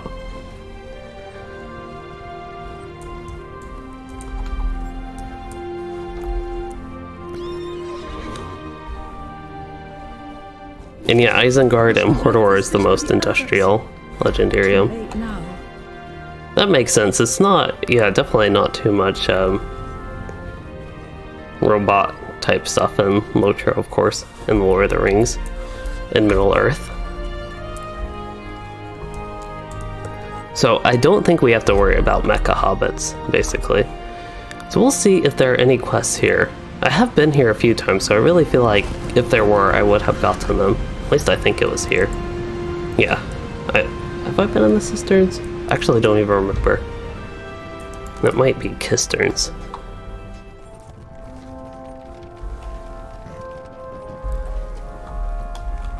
Jeez, my war steed movement speed buff. Can't be going this slow through Minas Tirith. We have to go up from 15 MPS, which I assume is meters per second, but they have it MPS instead of M/S, which is really weird. It's almost like miles per hour is MPH. And Daniel, I do not play Lord of the Rings Battle for Middle Earth. LOTRO is the only Lord of the Rings game I play. I have actually played, I forgot about this, but I have actually played some other ones. There was something on the Xbox that I occasionally played, and I had friends who played more Lord of the Rings games. There was an RPG, Lord of the Rings RPG on, I think, console as well, that I didn't really play too much. Okay, so we're going to the second circle. I feel fine using the Stable Master. Gondor needs your aid. I need to meet the... Oh, I need to talk to Virgil. I totally forgot about that quest. I got the objective done, but I need to actually talk with him. Oh, we need to look. I really feel like the Stroll with Virgil quests are a waste of time. I don't know that they are, but I feel like they are. I am going to stop that again. Well, if I have to run around Minas Tirith another time after this, I might do his quest again, but I can't bother putting that much effort with him. A war in the north is possible. It was an old game, one of the ones I would have played. It was almost like Star Wars Battlefront and Star Wars Battlefront 2, the original ones. It was kind of like that, actually. Conquest sounds maybe familiar, Daniel.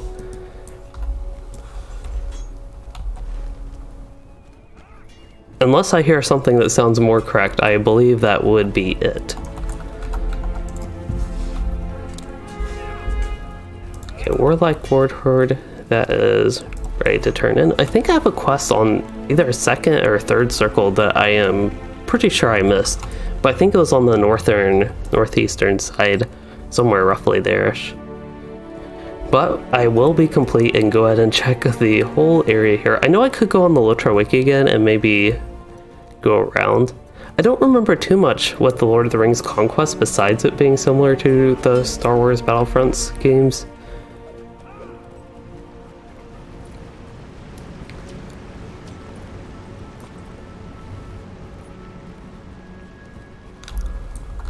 There's the Mumakin Keep. It is neat to run around Minas Tirith, especially at high speed. It would be a little bit long to run through it at slow speed, like dismounted or even on a regular mount, I think, but still, it can be a neat area to go through and just see all the sights. I know I'm running through it super fast, but I think that actually makes it more neat to just see all the sights at least. Get a little bit of sense of traveling through the city and what it's like, I guess. See some interesting things. So this isn't all bad. I do get some exploration part in this, what I'm doing here.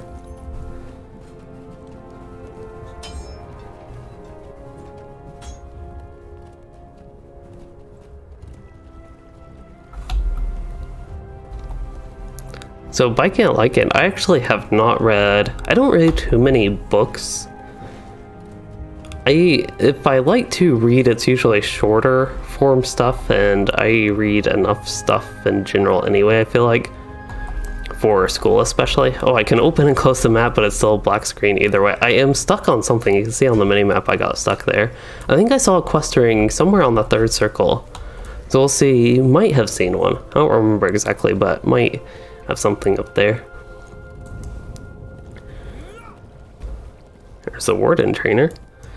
Okay, this is one of the possible areas for where I could have missed a quest. So we'll see if a quest ring, there it goes. Took a minute, but it is here. I can go in here, or no I can't. Right here should be a quest. Maybe the NPC is waiting to appear. Maybe not.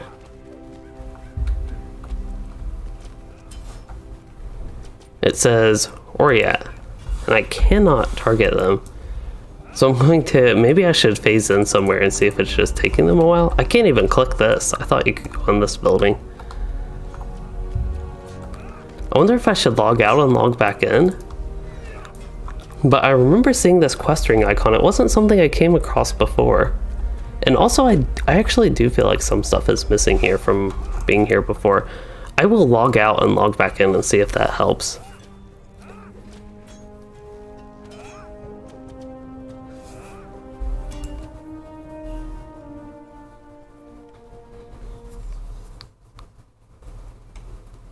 Harry Potter, mainly by extension of people in my family, is probably the book series that I have had the most exposure to, actually.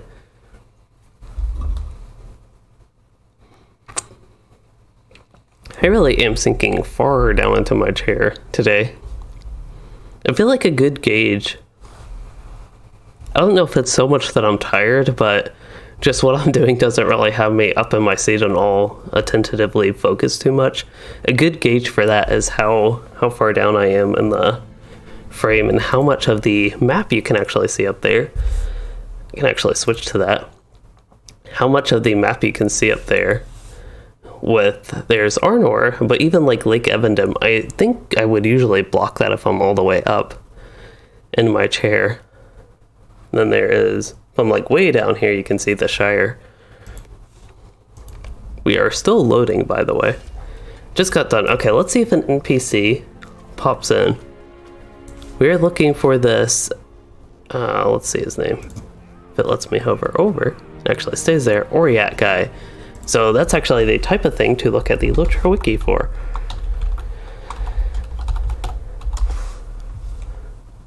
Oh, that's for a stroll with Virgil, maybe?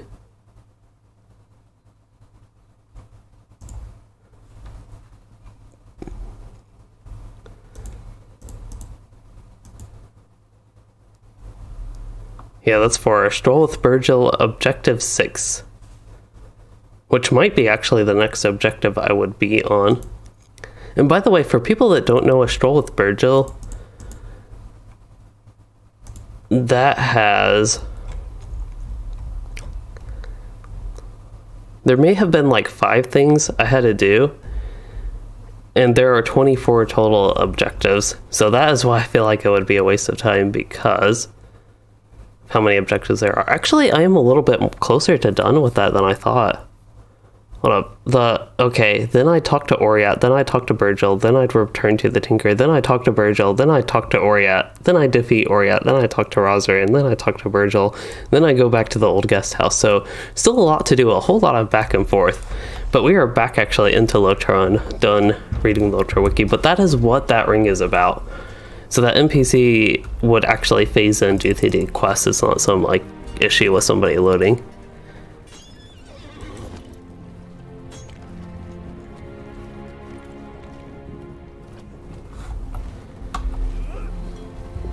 Anyway, we get back to exploring Minas Tirith at high speed once I go up to the 16 meters per second.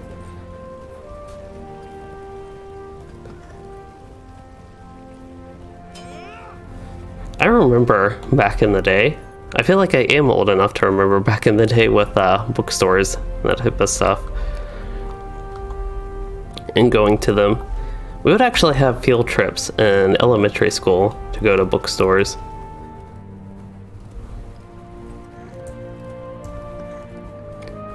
And I feel like it was exciting, mainly just because of the fact that it was a field trip. How may I help you, friend? Okay, we want to go to the third circle, which is the craftsman's here. It may look like I'm 2/7 of the way done, and as far as circles go, that is true. But each circle, as we get closer to the middle, gets smaller. So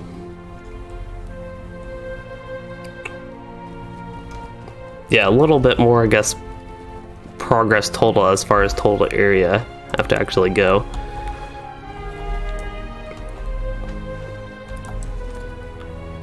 I also meant to count the quests actually on the LOTRO wiki to see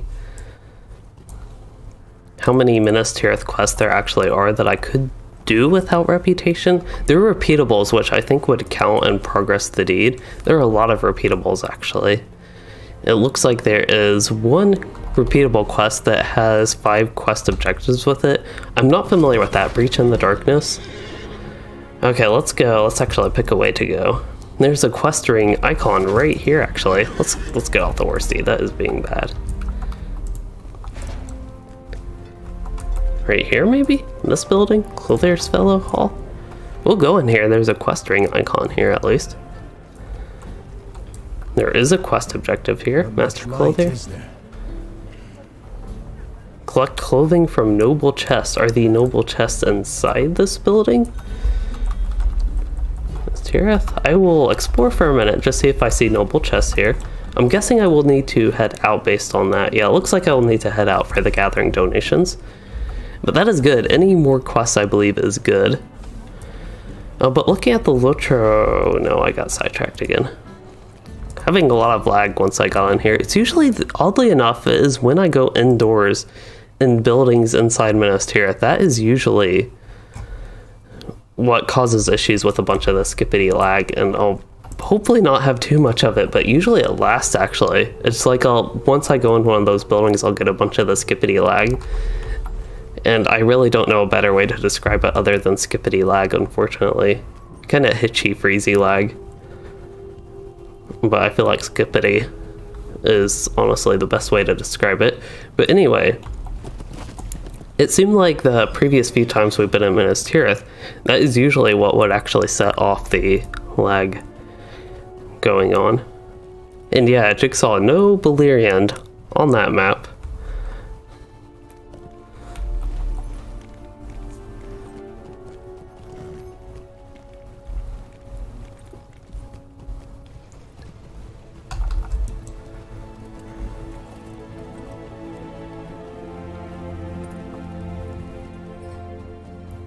Oh, there actually is something here. That's probably just somebody I have to get like deed progress with, but that's still something. While I'm going through this, I can get everybody that counts for like one of those deeds, all the little master type named NPC type things that I need to see. Okay, I need to turn left and then right.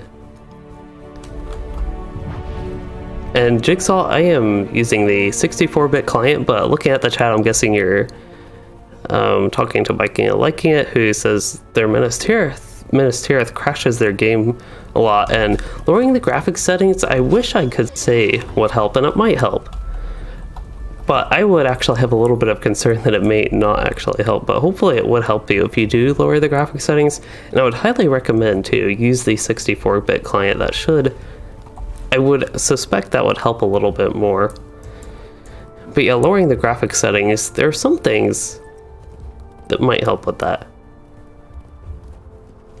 Here we get some... Usually this is what happens to me. I just go way too fast on my war state and it decides that everything hasn't loaded, so it's just going to show me a black screen until things actually load. And to switch to the 64-bit client, you have to go to the launcher and then the little drop-down arrow thing and go in the options in the launcher. Oh, this guy does actually have a quest. His quest ring, his icon there disappeared, but he had a quest.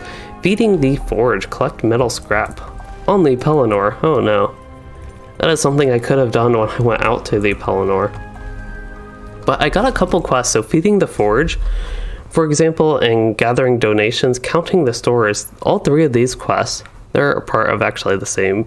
And the crafting was here, so of course that's something already done. There's actually a quest in these cisterns as well. It's not been shown on my map, but it is. I feel like there are a few quests actually that I've been missing.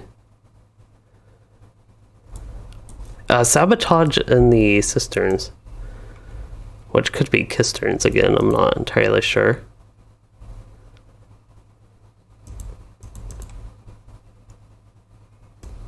Oh, does it require? It's part of the. It doesn't actually show what it is. Doesn't show any prerequisites basically, but it starts at the cistern. So maybe I will actually head there. Have to remind myself. The bottom circle.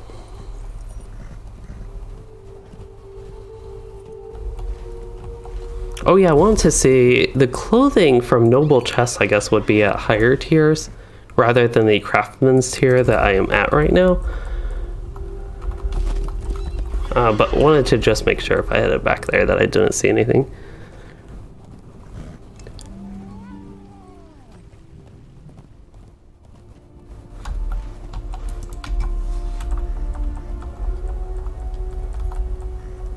The brick and mortar.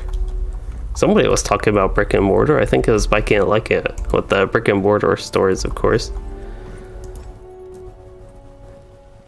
And hello, old Aussie gamer, aka Peter Pan. Maybe? Question mark.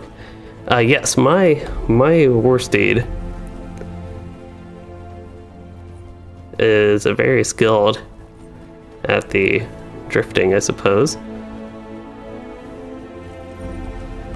And if I can't like it, I do not know what a nibble was. The bites and bits, of course, we covered that probably in the last stream if I remember correctly.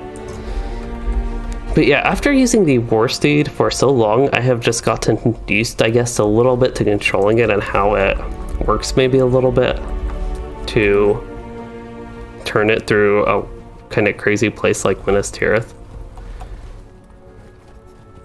There we go, the tunnel hasn't actually loaded. There we go. An old Aussie gamer, he said he played WoW for a long time and it kind of ruined, oh no, it ruined all RPGs for you. And you haven't dabbled in LOTRO yet, and I also hope you can enjoy it. And the caps is fine there. But yeah, LOTRO I think is a really fun game and is at least free to play to start to try to see if you can maybe at least enjoy it. And hopefully, when you do play it, you can enjoy it.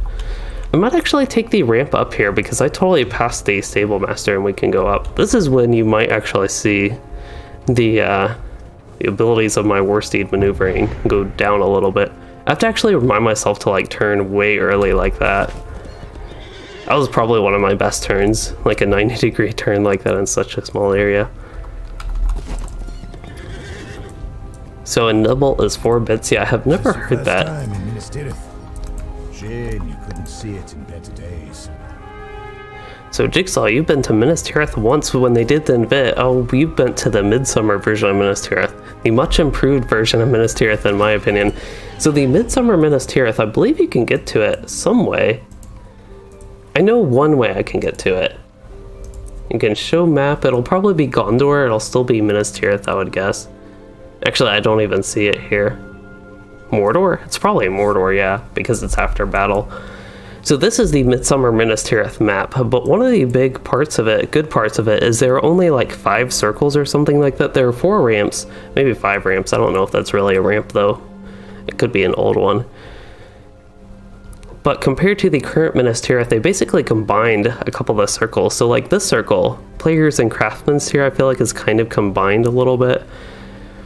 So there isn't as much up and down, and it's just nicer to navigate, a little bit smaller overall, a little bit more condensed because of that, and it's a lot more beautiful. There's less of the shadow war stuff going on in the sky, as far as I remember, at least because it's after battle, which I believe after battle Minas Tirith would also be the same, but maybe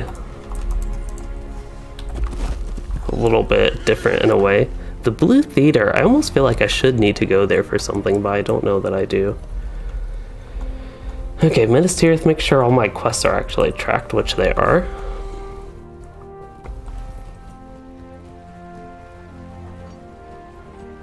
And yeah, the Arwen Aragorn wedding, one nice thing about that is you could do it at any level, I believe 10 or above, even maybe it was 20 or above, but it was inclusive of all level players basically, and something you could just do, and it was a fun event as far as Midsummer goes, but of course Volume 5, that was exciting. And with the whole wedding, I thought it's the type of thing, I talked about this in my review, which was a little bit iffy of a review overall, because I wasn't really doing YouTube then. I just happened to have, with the summer, I happened to have a couple hours section where I could actually record a video comfortably. So I happened to be able to do like a couple in June, and that was one of them. Oh yeah, I should be looking for chest of clothing perfectly, something like that. Don't know what clothing can fit there, but got some at least. Here's another quest, Million. I haven't Search the Surgon near the Baths of Belcathor, the first circle. Oh, search for Surgon. Which is probably like Kurgon, that I guess. Maybe. A lot of the C's it sounds like are kind of the... I don't know if that would be a hard C, where it's like kind of K sounding-ish. Like Kellendam. Okay, so Old Aussie Gamer, you came across hold up. You came across my videos to learn about LOTRO so you can appreciate them. Oh, appreciate the videos, glad you can. You rolled a hunter who is level 2. So it sounds like you have actually started a little bit. And my top one is the Warden, the spear and shield one. That is the one I'm using right now. I think you joined at a moment. I don't know if you were here earlier, but at this moment I have been doing hardly any combat, but I have, on my character I have the spear and shield, but I also have my javelin, and then I have a cosmetic item with a whole bunch of javelins actually in the back. And maybe spears. I mean, javelins and spears are very similar. Here is, actually this is the exact quest. The LOTRO wiki did not have that right at the correct NPC actually. So it's a good thing I checked here. Here are a lot of quests. I thought that said I had to remove... Okay, I thought that said 100. And then after reading it like piles of muck, I thought it was 100 piles of muck that I had to do. I would not be surprised though if there were quests like that in this. I thought we went to some cisterns over there. Maybe they're actually connected somehow. Well, that seemed a little bit weird.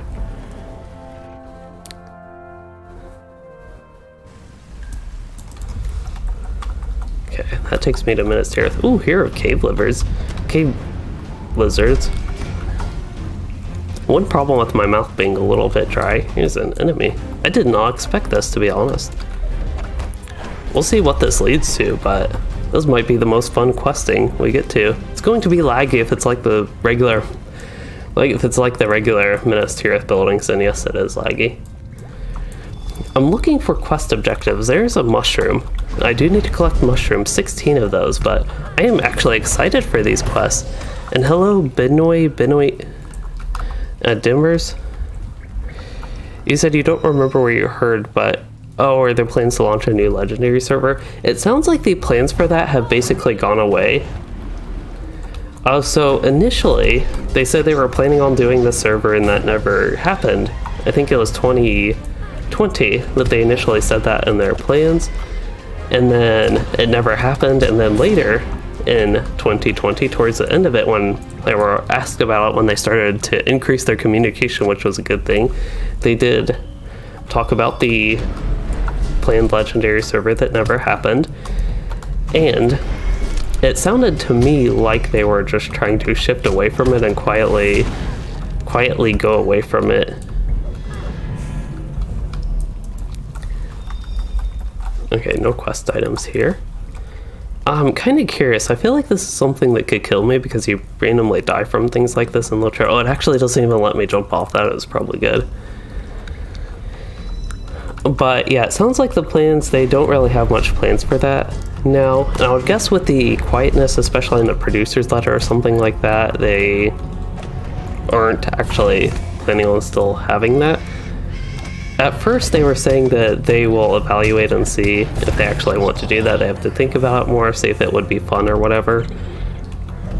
Which sounded like it would still be an open option for the new legendary servers, but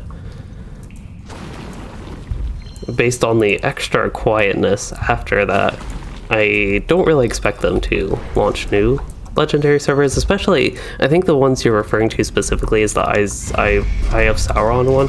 I always want to call it either like Isengard. Well, yeah, Isengard, because it starts with the I, but it's Eye of Sauron. And my mind just automatically diverts to Isengard with that. But anyway, that server, with the increased enemy difficulty, and increased player damage to go along with that.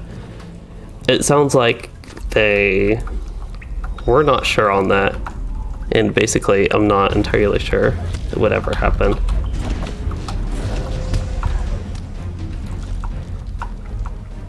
And as far as like the Isengard server mechanics, it looks like they actually had some parts of that in a Bullroar build, but to be potentially worked on, it sounds like the Isengard, not Isengard, I have Sauron mechanic. It sounds like they're actually working on that for live servers for people to be able to choose their landscape difficulty. This was something actually in the 2019 producer's letter, I want to say, that they were looking at more ways to increase landscape difficulty for people that wanted it and make it more rewarding and all that. So in some of the Bullroar betas lately, there have been a lot of things leaked in that. And actually an item for landscape difficulty, an NPC, and maybe an item, I don't remember, but an NPC at least, to change the difficulty of landscape has actually been available. And there's been a little bit of that to look at, but it's something that I don't think has been supposed to have been in the beta, kind of like all the brawler stuff that was totally leaked before Standing Stone Games was ready to announce anything formal with the brawler.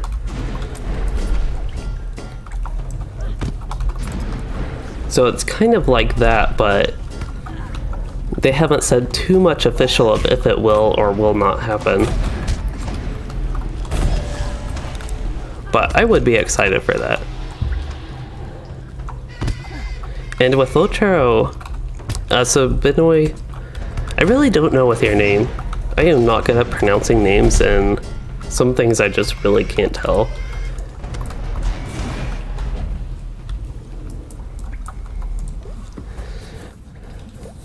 You said you missed the LOTRO free quest coupon. Yeah, that is, for people that were able to get that, is great, but I know some people who weren't able to get that, it almost feels bad to them, because it was such a huge coupon and one of the best things you could get as a free-to-play player in the game. And as Jigsaw says, something to help with that: better free-to-play, more monetization, more quality of life, and maybe better PvP for people interested in that, of course. That could be a way to get more people in.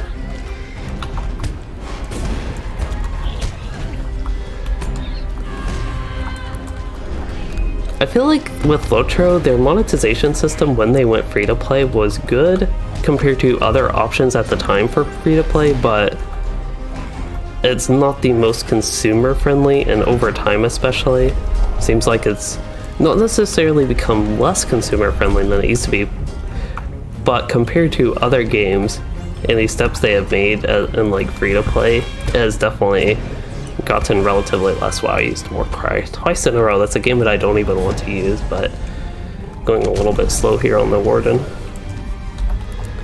Alright, there's some more muck that we're destroying. We're not even like cleaning it up, we're just destroying it.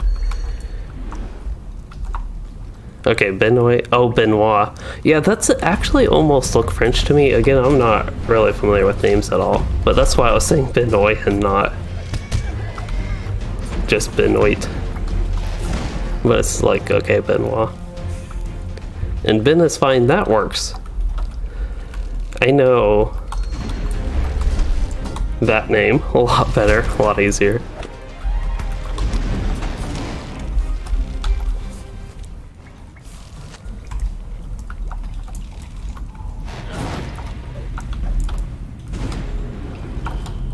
I feel like this is a very large place, but I also feel like I'm getting actually hardly any progress on my quests. I'm 4 out of 8 for the lizard nest. There are a bunch of lizard nests here and a bunch of mushrooms. This is like the corner with all the quest items. I'll reevaluate my quest progress after all this, actually. I was about to go through. I was like wondering my quest progress just because it felt a little bit low for how much I've done and how long I've been here, but we'll see after this. I'm looking at the map potential areas. I still need to go in all of that.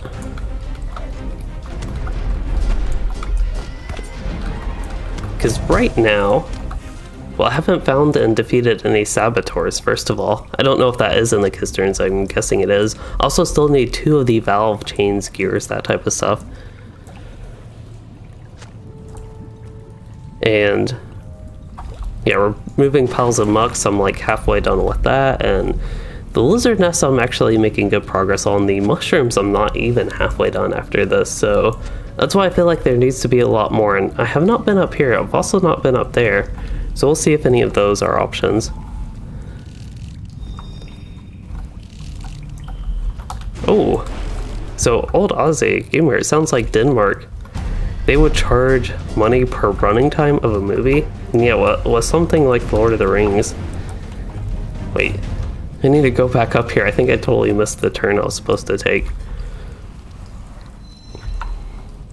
Okay, I have been sinking too much in my chair. Time to sit back up.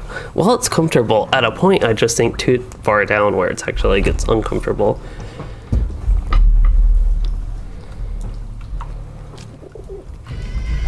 Oh, 2 lizards there guarding that nest. But yeah, it looks like I'll be able to go up here, and there's a lot more stuff up there at least. As far as the quests go, or at least as far as enemies go, hopefully as far as quests go as well.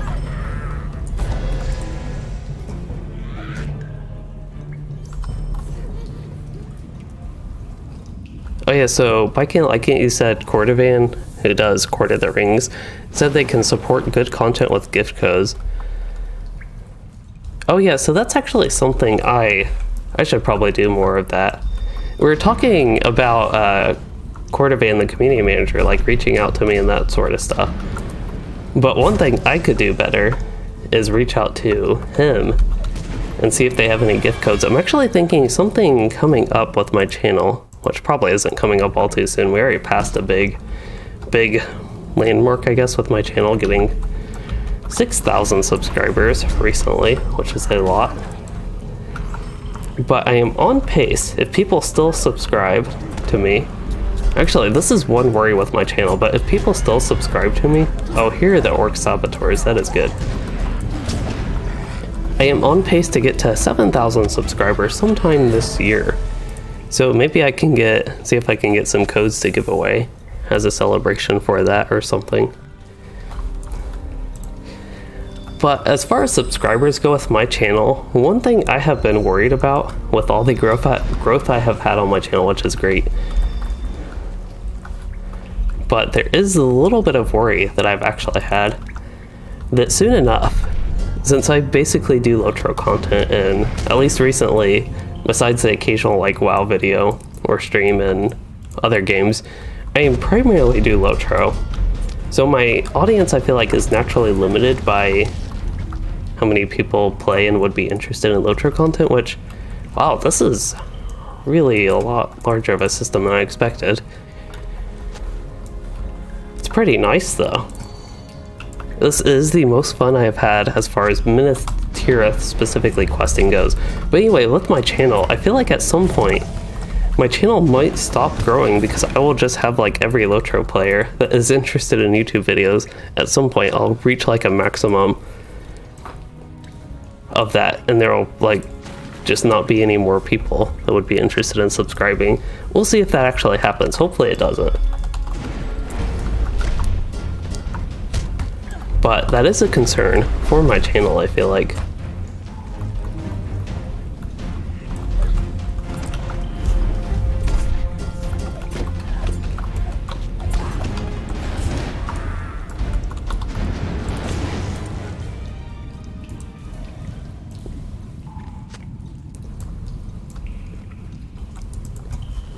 I think I missed some mushrooms over here. This is a good place for mushrooms, actually, the cave part, I feel like. I also feel like these rocks, they look a little bit out of place, as if they are quest items or something. Don't know if they are, maybe they're just adding to the environment, but kind of have that look to me.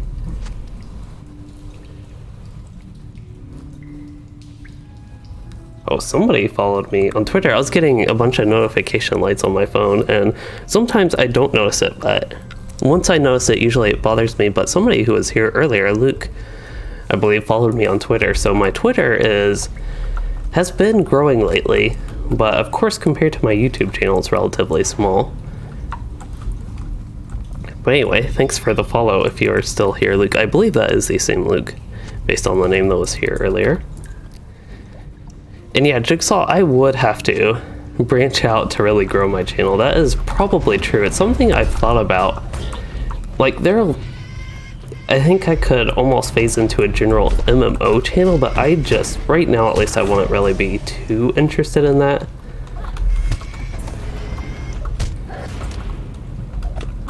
And something like World of Warcraft, I know, would have a lot more potential as far as games I like or have liked in the past. So doing something like Classic WoW potentially, because I enjoy that a little bit more, is something I could do and actually transition to. I'll actually see with the Burning Crusade. I might do more Classic WoW, but there are a lot of like LOTRO video topics that I'd like to do, as if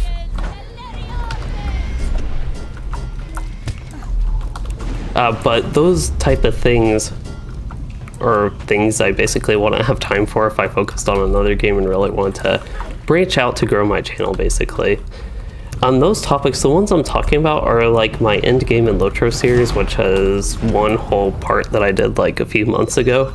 So I don't really know if I can call that a mini-series still. But yeah, Jigsaw, the plan is to potentially hop onto the Burning Crusade Classic bandwagon. I basically got my playtime out of Classic WoW that I wanted, and it's something I thought about being able to do content for, but by the time I got back to YouTube, I stopped playing Classic WoW as much. One problem there is I actually could not find a guild to do group content with. While I would have been interested in it, it wasn't my biggest interest actually with Classic WoW, besides the leveling and stuff, but like raiding and repeating all that. That is what I didn't have too much interest with WoW. But yeah, with the whole branching out, that is actually why I have done streams like the Rift recently. I did DDO, which is less popular than LOTRO, which an odd know about DDO, I don't know, that's Dungeons & Dragons Online, and I need to blow my nose or something. I don't even know what.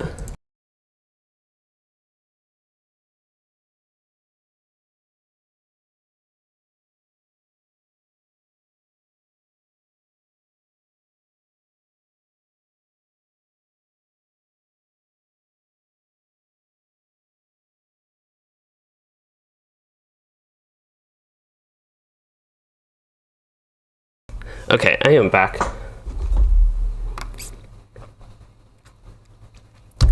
Need to hit the reset on my whole system up there. My nose isn't really stuffy. I actually couldn't blow all that much out, but maybe a little bit drainage, blow the other way basically. But those are details y'all probably don't need to know right now. Okay, Saboteurs, I still need 2 more. Actually, I'm doing really good. I need 1 more muck, and I need the valve gear. I'm guessing up to the north or something. But with DDO, that is less popular than LOTRO, I think, overall. But one thing I've actually seen from the LOTRO community is that Standing Stone Games focuses more on the DDO, more on DDO, and interacting with DDO like content creators and stuff. I don't know if that's true. I don't really pay too much attention to what goes on with DDO.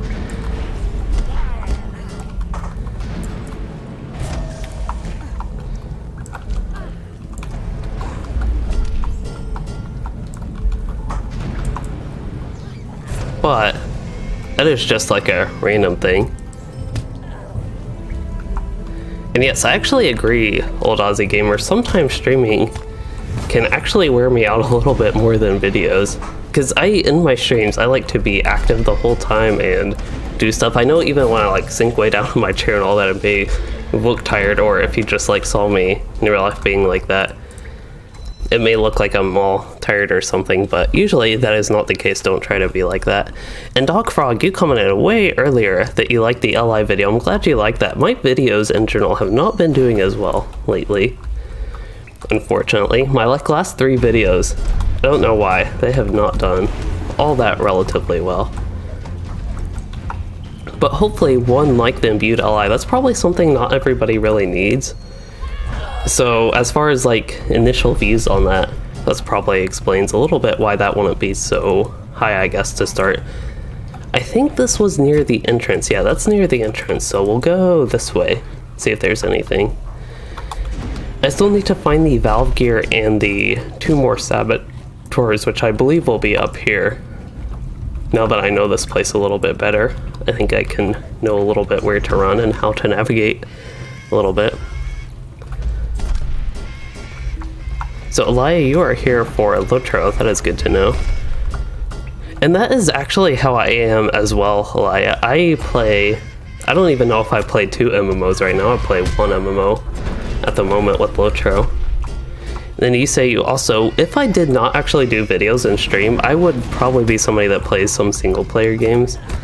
There is the potential when, this isn't really an RPG, but when Mario Golf comes out for the Switch, I might play that a little bit. Okay, here are 2 saboteurs.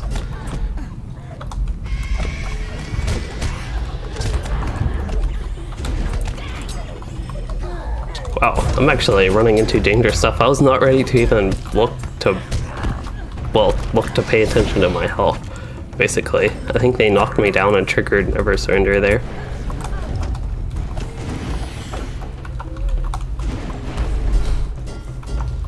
Hello, Yeet God. You hope LOTRO never dies? I hope so as well.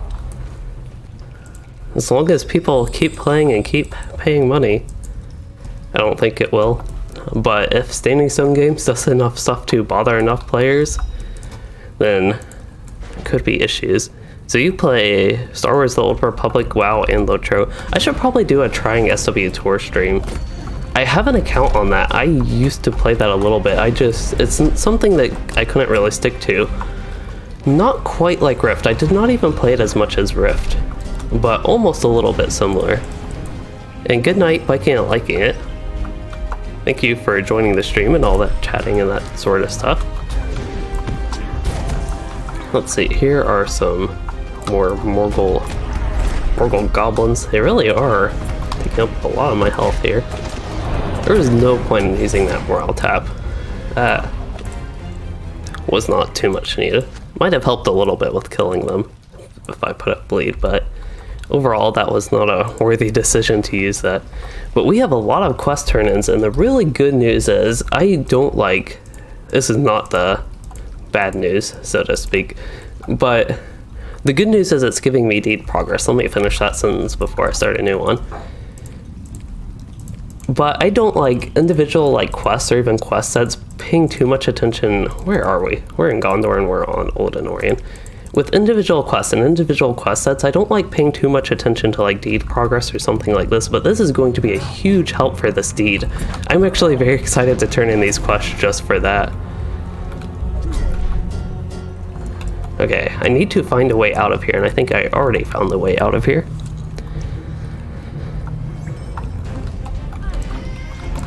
And actually, with WoW, Old Aussie Gamer, I like the casual aspect of it, which may seem odd since I don't like WoW right now.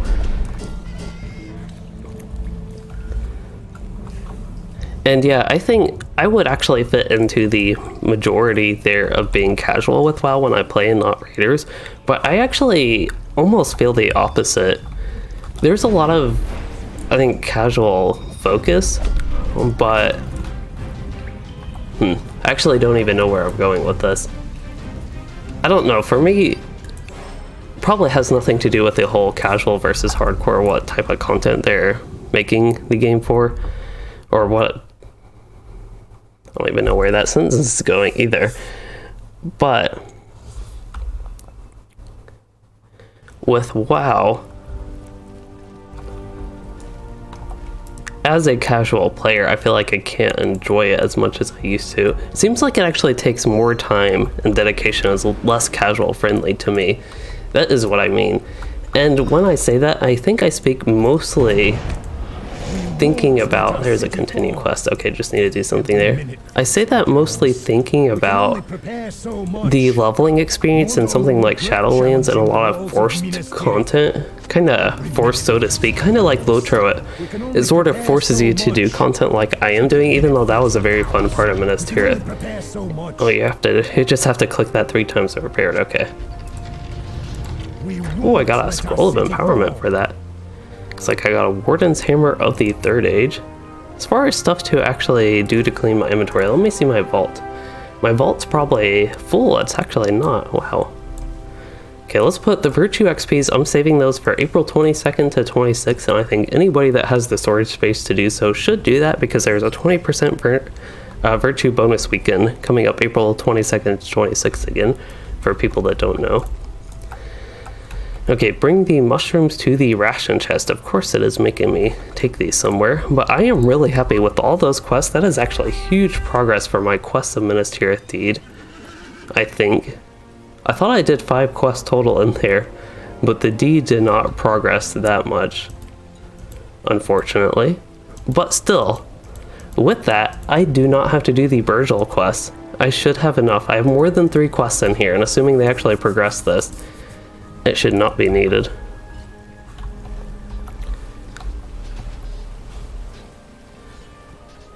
Okay. Well, there is so much chat going on, which is good. I just have not been able to keep up with all of it, actually.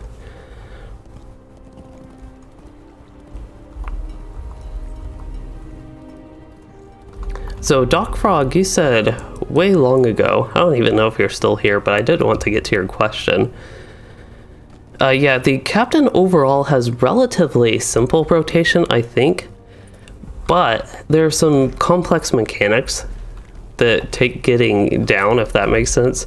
So while what you have, your kit, is relatively overall simple, when you go to actually supporting a group and tanking and balancing your battle states and things like that, it gets relatively more complex, but the skills themselves are overall relatively simple, I think. So hopefully if you're still here, that can answer your question from way long ago. Needs your aid.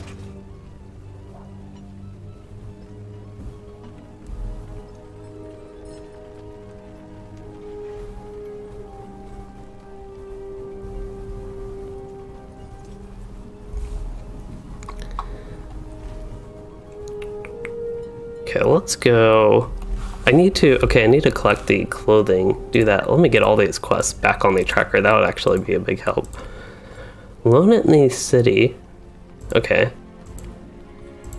Untrack feeding the forge. So as far as the...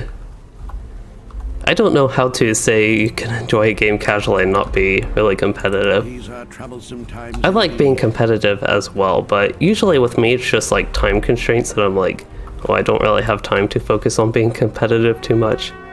I think I need to, let me start with the sages here. That would be a really good place for me to go right now. So I'll actually go somewhere and start doing a quest, and I have a couple things I can do there. Alone in the City, that is actually, oh, that's at Elgilmal screen, okay. Okay, so Doc Frog, if you like spell casting and that type of thing, a lore master is a lot more complex, I would say, than a captain, but it's still support. If you play the support role of it, there's a lot going on there and a lot of more complicated things that may seem simple at first with the class that you can do to maximize the support you give. So an actual example with the lore master, for people that don't know, it's actually good in raids and group content to cycle your pets. So like summon a pet, and that pet will put a debuff on the enemy, and then you will get rid of that pet and do that with another pet, give them time to put their debuff on enemies, and just keep cycling with the pet. So that's an example of how that class gets even more complicated when in the support role. Even I'm not finding actually any clothing chests, at least when I press the delete key. I'm targeting all these plaques, which I should probably click those, but I don't think I will ever get that done. I am already a little bit tired of Minas Tirith. I was really hoping to get a lot of the clothing chests here. Maybe I just have to go to the right place. There's a milestone. I really do keep targeting a bunch of plaques, and this time a milestone, another plaque. think I actually went up at the top the first time. Okay, so maybe no chests here, even though it's almost looks like it'd clearly be here on the based on the circle on the map, but so far that is not the case. Let's look. Yeah, none up here again. And Old Aussie Gamer, I am on the Anor server, so one problem is the server I am on is actually subscriber only. I don't play here because it's subscriber only.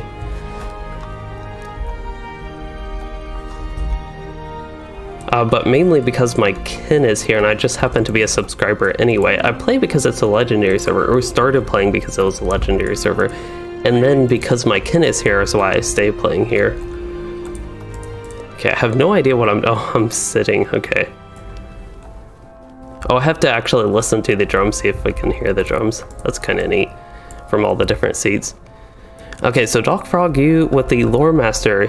Oh, you don't like the inductions. Yeah, that's going to be tough. There are a lot of inductions with Lore Master. There are a lot of skills that aren't inductions, but especially while leveling, and a lot of the strong spells are going to be inductions. While playing the support role, you'll have a mix of inductions. A lot of the debuffs are instant cast, but even summoning the pets, for example, those are inductions, so might not be the best if you like a lot of instant abilities.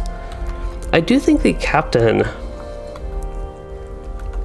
I don't know, I feel like compared to other classes, there's like this additional layer of complexity because it is support.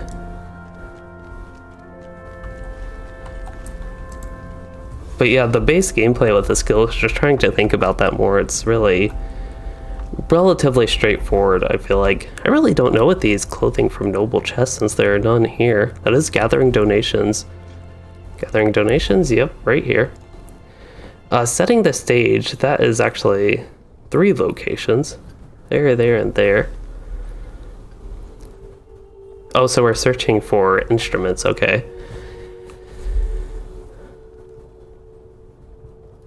Okay, how about Alone in the City? I try to work on that. I will go down this, see if there are any more chests as I go down, maybe. Whoa, can you actually... I feel like that would not be a good idea. Okay, I actually have to try this. It may not be a good idea, but I want to try anyway. Wow. A lot of things like that in LOTRO will kill you from misadventure. At least that is my experience. And in the legendary servers, which includes Anor, the one I'm on, we are at level 100 cap, and we are all the level 100 content. So we're up to update 17, which would be volume 4, book 4. Doc Frog for class complexity.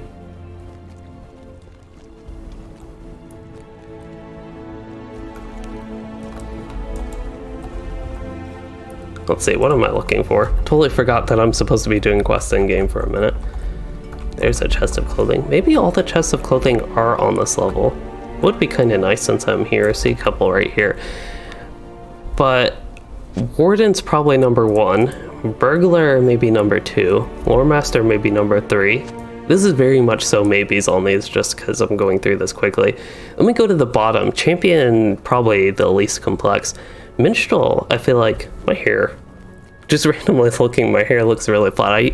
I usually in the evenings like this, I have found that taking showers before my streams instead of after has been better recently, because I usually take showers sometime before bed, even when I stay home all day.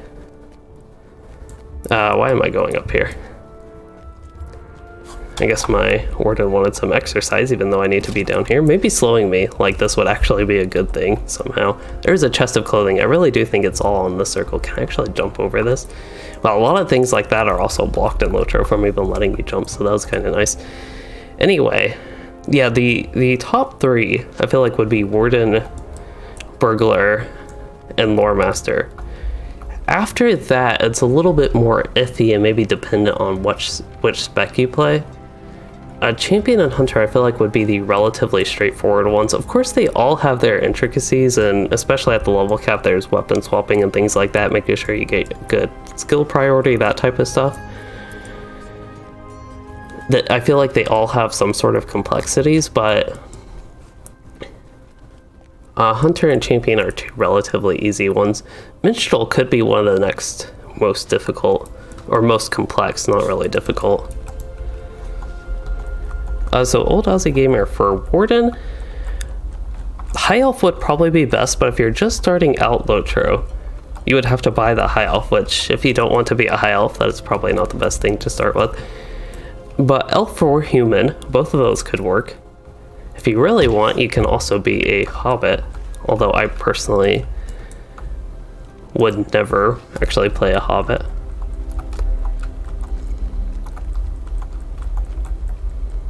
So I see a forge here, not targeting any chests. For anybody that doesn't know, you can press the delete key to select items, so like quest items. That is usually what I do, and just running around here, I'm pressing the delete key, seeing if I target any of these chests that I need. Wonder if I can jump up here, just since we were trying that earlier. You can. That's neat. I'm really used to a lot of areas in LOTRO actually blocking you from jumping, even things like that. Yeah, Burglar is there's a lot going on there, especially if you do support and at higher levels. I feel like there are more complexities. Unfortunately, Doc Frog, I would totally have to disagree with that, but that's just my preference of not liking hobbits all that much. Really don't know where this last clothing is. So far, all 9 have been on the circle. So it seems like the last one would be on the circle, but I don't see it anywhere here. I have been in here, I think. I feel like I've gone through all these places like 3 times now, but I really do want to, well, get this last clothing item, of course. See, none over there. I think the one place I have not actually I have not checked here. Don't see one. Again, assuming it's on this circle. Maybe in here. There it is, yeah.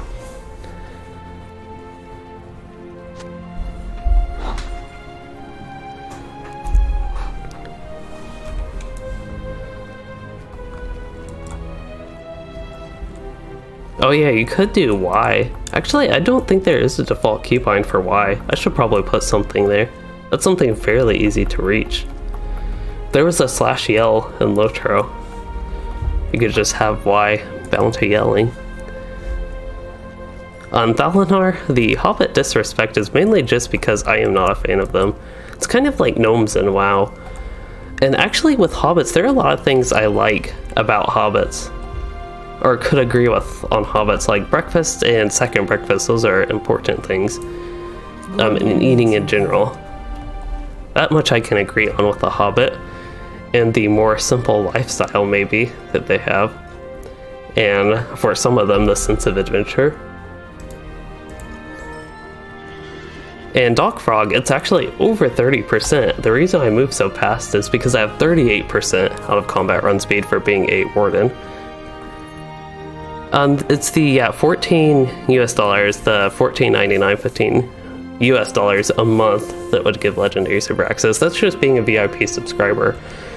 And a better deal for that is like the 3-month bundle, or even the 6 or 12-month bundle, but the 3-month bundle is the one I usually go with. And that one is $30 for 3 months of subscribers, so it's like $10 a month, a little bit cheaper. Actually, I feel like that's a lot cheaper overall. It's almost like buy 2 months, get 1 free, relative to the 1-month edition. And yes, Ben, that is useful. Wardens are very fast out of combat. It's not something when you're in combat you can't force your march, but when you're out of combat you can run fast as a Warden. It's something I probably get too used to. Like if I switch to my Runekeeper or another character, I always feel like they're super slow out of combat. The Warden just spoils me with some things like that. Alright, there's something I need to do here. I cannot find it. Oh, I have to pick up instruments for the band. There's a fancy theorbo. And yes, it works indoors. I'm not indoors right now. I should actually be on my worst deed when I'm traveling like this. And then I think Alone in the City is another quest I have in this area we can go ahead and knock out. But yeah, I feel really good about my quest progress. I wonder if this is intentional. I don't know if y'all can see the mini-map that well, but this almost looks like a theorbo shape here. It looks like a kind of guitar-like shape. There's a little outline. I can't quite tell what it is, but it's like this white grayish stuff that has the outline of an instrument going in this area. I don't know if that's intentional. I don't think this is related to that quest, but I think these pillars is what causes that. And it could just be the generic shape. They have like a circle here, a semicircle, more like, but it really does look like an instrument. That's pretty neat. And I do wonder if it's intentional or if it's just like coincidence. I almost feel like it has to be intentional, but I don't know if there's any actually like music related quests here. Do I need to actually need to interact with that for the quest? Ooh, there's a quest done. That is really good. I did not expect. I expected to have to do a bunch of things. Yeah, I could see ukulele. Some string instrument. I just said theorbo because that is what I picked up earlier and it looked kind of like that. I am not familiar. I'm probably not really familiar with too many instruments and all the different string ones like that. That's why I just call it like a guitar, even though it's not really a guitar.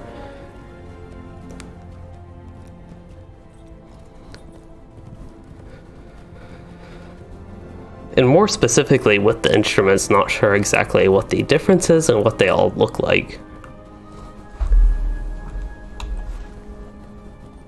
Okay, so I have quest objective here, I have a green one there. It's all good to me. But yeah, with the progress, I don't think I quite finished all my thoughts on that. I just feel like my progress has been really good. Ever since we went into that cave and spent a lot of time questing in there, that just like totally set off my progress for Minas Tirith in a good way. And my reputation is probably getting up quite a bit. I'm already almost done with acquaintance, so that's exciting, especially if I go to, like, for example, these damaged claws I think can actually be turned in for the reputation. So that would be nice as well, and something I should probably see if there's a task board. There might only be one at the bottom in the first circle, but if I do run across a task board, I have to keep that in mind. Okay, so Pelennor, I actually missed that question. It's the chat, again, it's a good thing, actually, I think overall that the chat's going by so fast, but I did miss that question. I meant to go back to it. Which, by the way, sometimes after a stream, I'll like totally remember that I was supposed to answer a question and just like either forgot about it or sometimes will get distracted. I don't remember, there was something in a recent stream where I was like, somebody asked a question, I like half answered it, and I think I got distracted, I got going on something else, and yeah, unfortunately, if I ever miss questions from anybody or get distracted like that, that is unfortunately just something that happens while streaming. But Pelennor, to get to your question, he said, when leveling, you keep noticing your character far exceeds your gear level. Yep, that is going to happen because you level pretty fast in LOTRO and it's hard to keep gear caught up. And a good way to catch up your gear without resorting to buying on the auction house is, just as Ben said, crafting is very good. Crafted gear, especially at low levels, will be very good for you. If you keep up with guild crafting, you can get some really strong gear up all the way to like level 95 or even 100. Mainly to level 95, but if you keep up with your guild crafting, it can really help with gear. As you go on, you can also look at the skirmish camp. There are a lot of sets of gear from like old raids, from old level caps and the such, that are available for barter for marks and medallions now. That would be the classic vendor at the skirmish camp, and you can even look at, depending what your character is, either the heavy armor, medium armor, or light armor vendor at the skirmish camp, and you could potentially just fill in some pieces that really need upgrading with that. The problem is you would have to have marks and medallions, so if you don't run group content, you might not have too many of those. But if you do occasionally do like a skirmish or group content, you can get marks and medallions, which can be really helpful with that. Okay, for my quest, let's go down this way. I still have to bring the mushrooms to the rations chest. Which quest is that? Oh, that's the one at the northeast, that's right. Let me check, just check my deed progress. I'm at 20 out of 21. This is so exciting to actually get done with this. I did not do this on any character before, by the way. This is my first character to get this far in Minas Tirith questing.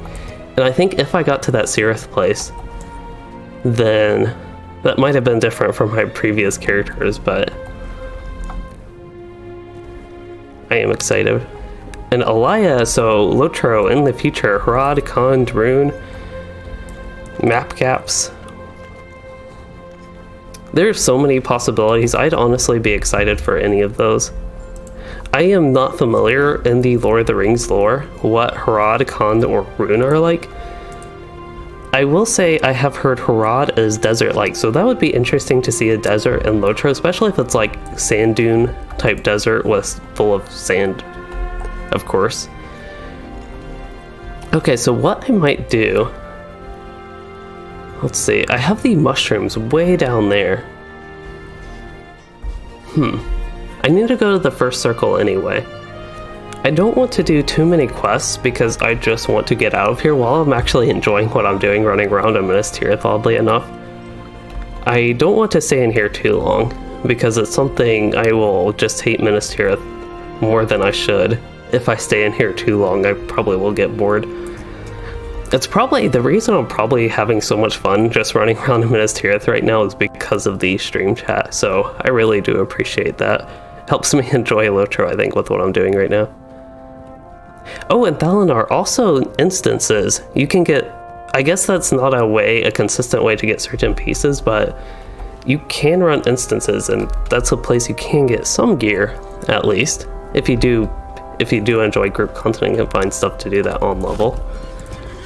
One thing with instances and skirmishes both is they will actually help you level ups, which I don't know for you. So for some people I know that could actually be a negative for people that like to level slowly and basically be on level for all the content. Okay, so there's not much lore on all three of them. Yeah, I'd actually be really excited for any of those. I really don't know what goes on in Wildwood, but I would be excited for that because on the LOTRO map it looks like a frozen waste type area. It looks flat and frozen. I'd really be interested in seeing that. Rune, I think this sea looks interesting. I'd love to. It looks like there's a little bit mountainous areas here that have been mapped, probably mountains all across here. The way I interpret this map is that it actually has not been mapped out. It's like a generic parchment that has not been mapped out, filled in, like all these places. But given what we have in Rune, that would be very interesting, this area. I feel like they could connect it. Like if they want it connected to the rest of LOTRO, the Brownlands, which we actually have the Brownlands, a tiny portion of it in the Great River Zone. But they could go through the Brownlands into, what is that place, Rune? So they could go that way, I think. It also looks like there could be streams here. Something like that. It almost looks like it would be a little river. It's a little green thing though. They're also, oh, I think this is actually in the game. That is, I forget what that is. It's the something. But those little lake swampy area is already in the game. There is also, yeah, the Iron Hills. They could connect it all with the Iron Hills and even get a little bit more of Mirkwood. That would be very interesting. Also, because this character hasn't been in Gondor, it'd be interesting to see more of the Easterlings, I believe is what they are. The Corsairs, the pirate type people. If we went to Harad, down to Harondor. I feel like Harondor is a mix of Gondor and Harad, but anyway, that and getting the desert-ish areas there. And then maybe after Harad, they could go to Khan. That seemed like it'd be a natural progression. And also Nirn, the Sea of Nirn. I feel like this would be a very interesting part of Mordor. I don't know if it is in the what goes on in the lore, basically, again, of this part of Mordor. But it all looks interesting to me, just the different variety that we actually have on the map of what could be there. Especially the more frozen area, like snowy frozen areas in LOTRO. It almost looks like a little forested type area. Even this looks tree and forested. This looks very yellow. I really don't know how else to describe it besides yellow. They could even do, oh, so many exciting possibilities, but they could go southwest and fill out basically west of Eriadoin, south of the Shire, Lonelands, Breedland, west of Inadoith, Dunland. This whole section of Eriador I would love to see. Even the mountains, if they added a zone, if they wanted to do a Wildwood-like zone, I feel like between Forkel and Ingmar would be neat as well. Oh, so Wildwood is like Forkel but more evil? Ruined by Morgoth, which Sauron's former master. Yeah, that actually would make me more excited to see Forward Way. That might be, with all the places we looked at on the map, that could be one of my, one that I would be excited for at least. I just don't hear it mentioned much when people say, just like your comment actually, Hrad, Khand, and Rune, it's usually those three places. I feel like Forward Way is something I never actually hear, and that's why I personally would have some interest there. Maybe even if it's just like a single zone or two. Mordor but cold with ice and snow instead of ash and lava. That actually sounds like it could be probably a little bit different, but kind of similar to Northrend and WoW in the Wrath of the Lich King, the Ice Crown. Sounds like it could be a little bit like that. Okay, so we have... Ooh, we actually have a new quest from the Reputation people. The enemies of men approach. Assisting the brothers, speak with This is Ingold. your first time in Minas Tirith. Ingold. Couldn't see it in These are the quests. Okay, I think these ones that require reputation, these are the ones I was missing earlier. Or just require you to do certain quests or whatever.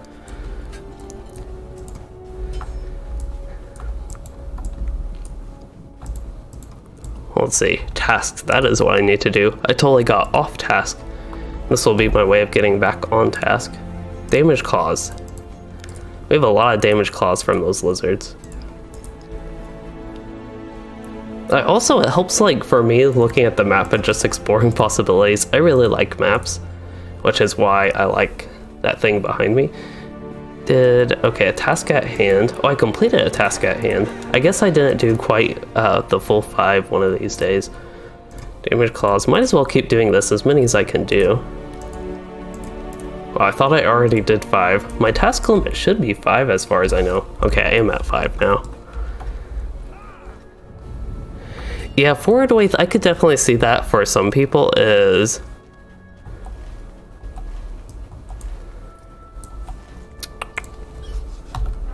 I wonder the Minas Tirith quest, it says Old Anorien and Pelennor, but I got them in Minas Tirith. I just need one more quest in Minas Tirith. I wonder if that would count though, if any of those would count. I don't know, I'll go ahead and do setting the stage. But with Forward Way, I definitely could see that being a 1 or 2 zone type thing. They could take the opportunity to connect, say, Fort Kell and Angmar, have a zone like there, and then have another Forward Way zone basically. I would like that. And Ben, it is a mixture of good to sell junk items and keep them for tasks. I think overall, you can get the most value for keeping them for tasks because you get a little bit of character XP. And the money that you get from selling task items, while it is good and adds up over time, I think is relatively insignificant. And what you can get for turning in tasks, such as the universal optional crafting ingredient, I feel like that is a very good reward for turning in 10 tasks. Also, the reputation. When you get the reputation and get different reputation tiers, you get LOTRO points. So it's actually one of the best sources for LOTRO points that I think sometimes people underrate. So let me find where it is again. So in the reputation tab in the D panel, this is class/race/epic, and then reputation on the far right, you can see what these actually give. And it's 15 LOTRO points for ally, 10 for friend, 20 for kindred, and then I think it is 5 for acquaintance is what that would be. You actually get, also through doing tasks, you can upgrade task limit +1. I kind of forgot about that.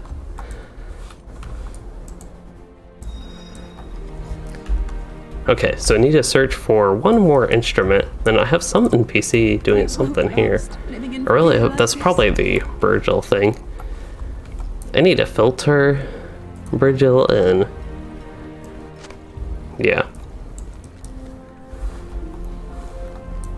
Oh, with saving task items, you don't need to save them all. Usually what I do is sell my task items, and whatever I get in a day, I'll just turn in the task if I actually remember. I'm pretty bad about doing it, to be honest, overall. Oh, this might be worth the mithril coin for setting the stage. Actually, where is that? That's not too hard to get to. We'll go to the sages here and do that. But yeah, you don't need to save all your task items. I think you can sell most of them, and just when you're out questing and get some, whenever you do get them, use them for turn-in for the daily limit you have for 5. And I think that would be more efficient, but you can go ahead and sell them. So, Old Aussie Gamer, you said your wife said, I am cute. That is good. I suppose. And then you asked, is it possible to play one-handed with multi-button mouse and LOTRO? Gondor needs your aid. If you don't chat, maybe. I don't see why not. You can do most things in the game with a button, even opening your inventory, and you can do a lot of things, open a lot of panels here with just clicking. I think typing and actually chatting would be the hardest, but yeah, for people that don't know, a lot of things like L is what I use for opening the quest log, Shift L for the deed log, C for the character panel, all that type of stuff. You can actually open a lot of that stuff with your click, with your mouse going into this stuff. Okay, so we needed to go to the Sages tier, if I remember correctly, and I'm just hoping I remember correctly.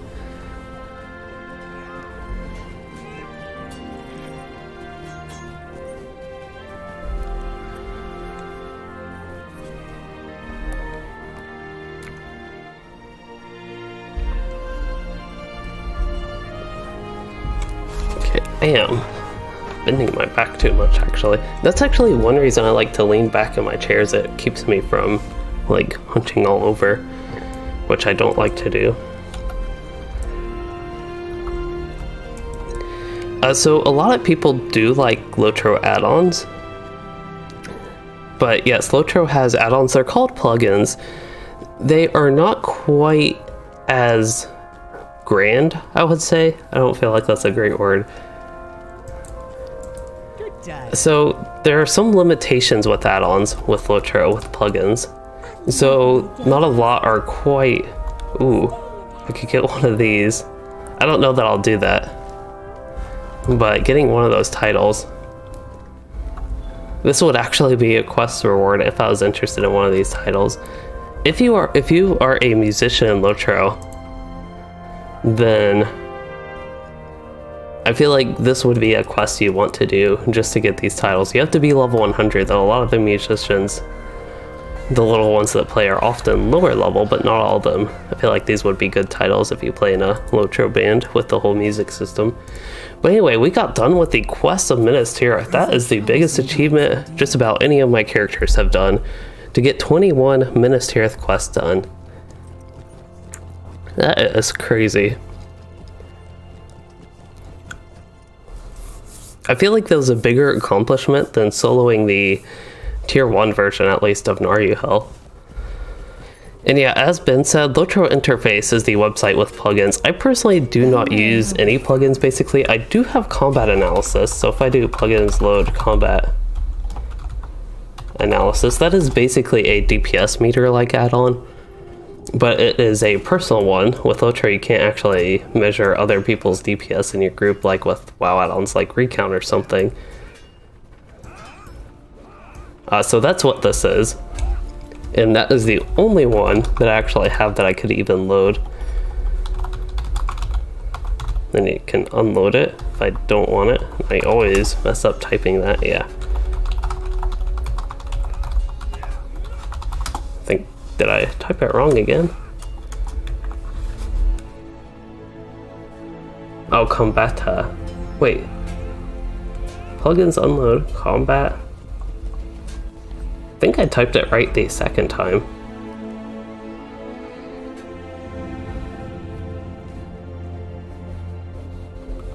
Oh, maybe it just can't be unloaded. I don't know what is actually going on with that. But what you can do is make it disappear, so you don't have to look at that the whole time. Move that over there. Anyway, I think I want to do some Wildwood missions. And I do think I want to go ahead and get those done. So now that I got done with Minas Tirith, I'm actually going to switch gears. We're going to just like totally leave Old Anorien. We're going to go somewhere a little bit more pretty.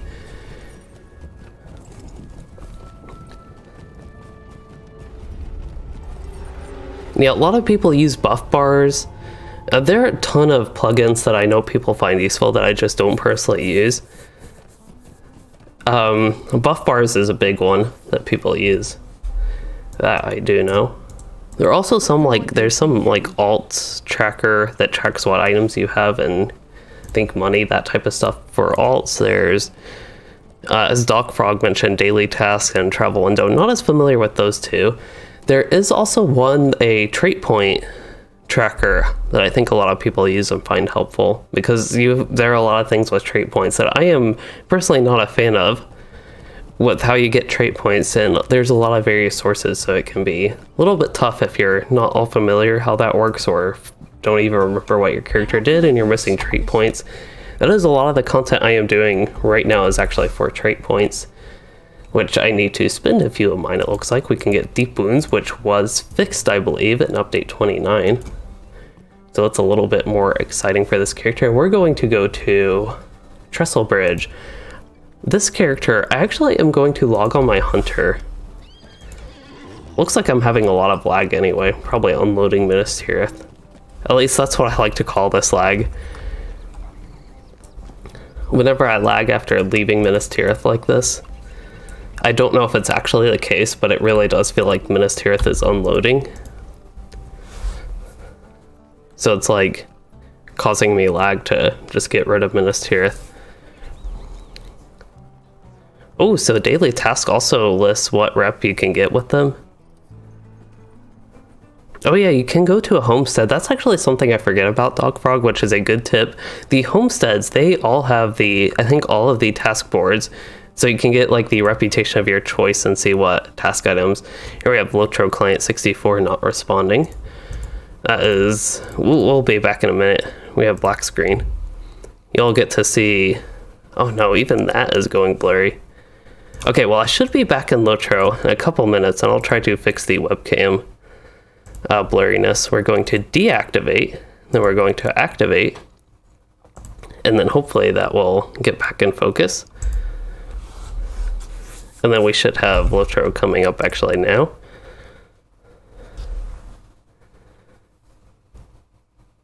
Travel window also sounds helpful, Doc Frog, for all the muster and return to and guide to skills in one window and one icon.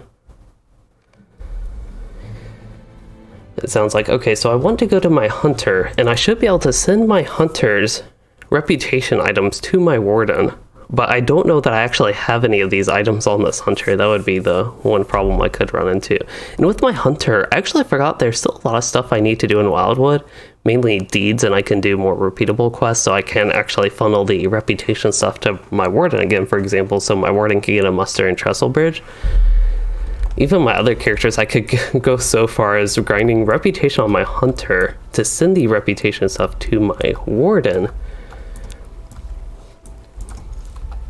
to do that. So if I wonder how many of these I need to actually get returned to Trestle Bridge. I need to get acquaintance.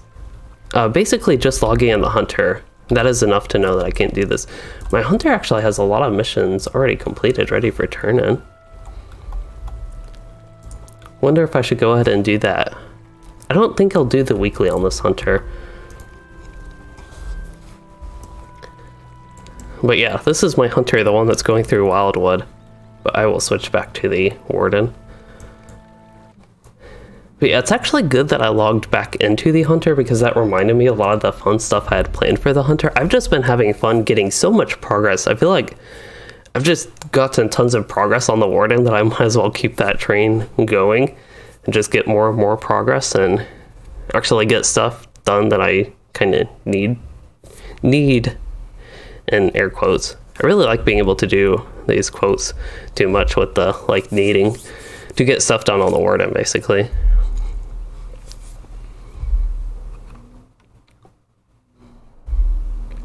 Oh, icons on the map.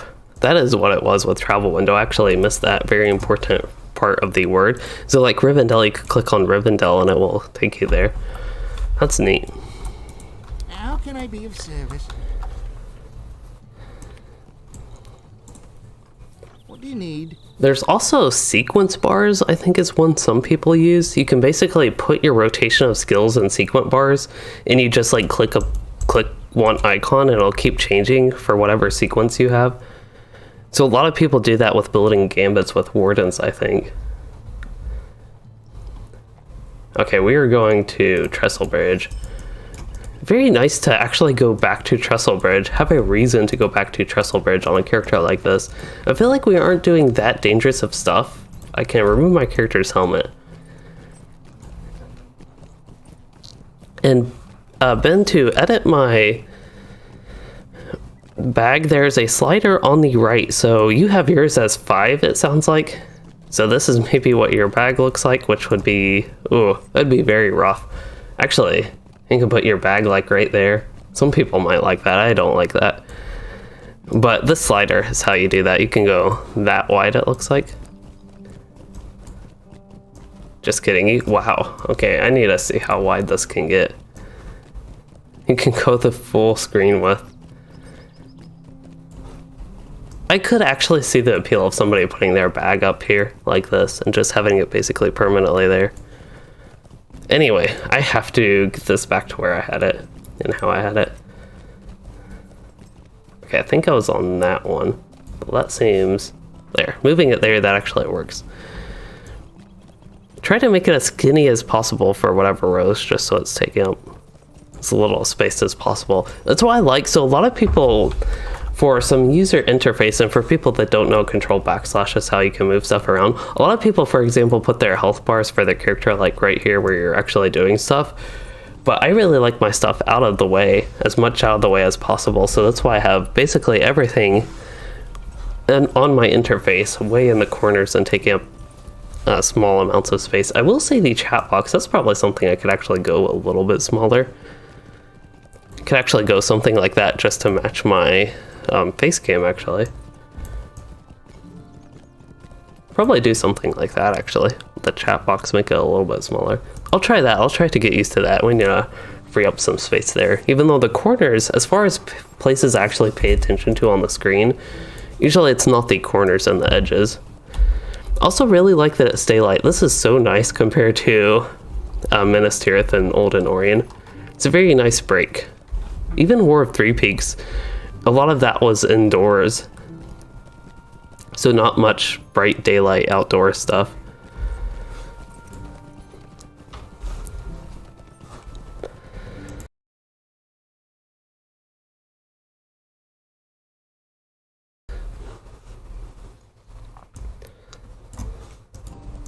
And with your bags, there's this automatic sorter. For me, it's not perfect, but it's something to at least quickly sort my items, and I understand how it works, so I'm a little bit used to the weird organization system that the automatic organizer does.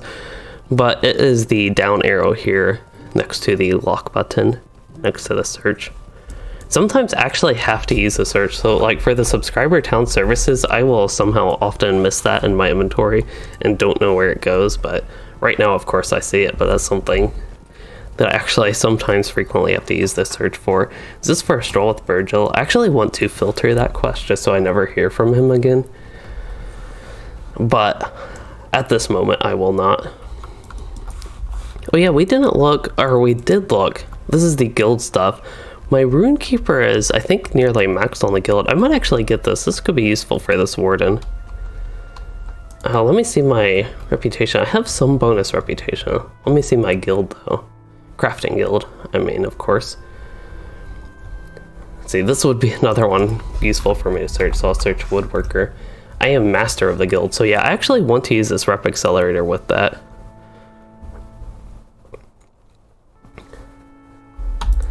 So I need to use at least 8 of these will be enough.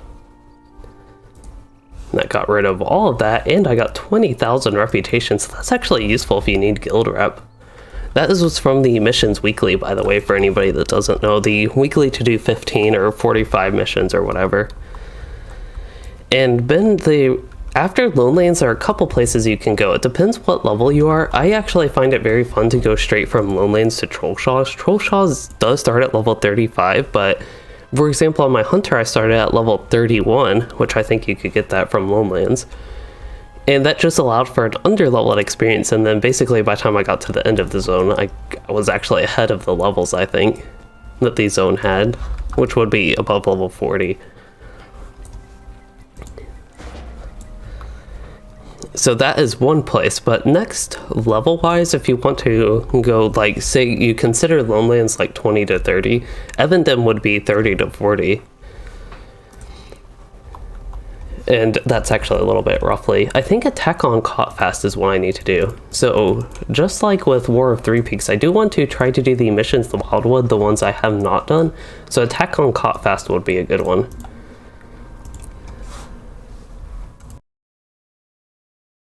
Somebody commented this on one of my recent videos. I think my Ally guide. How warm is it in here?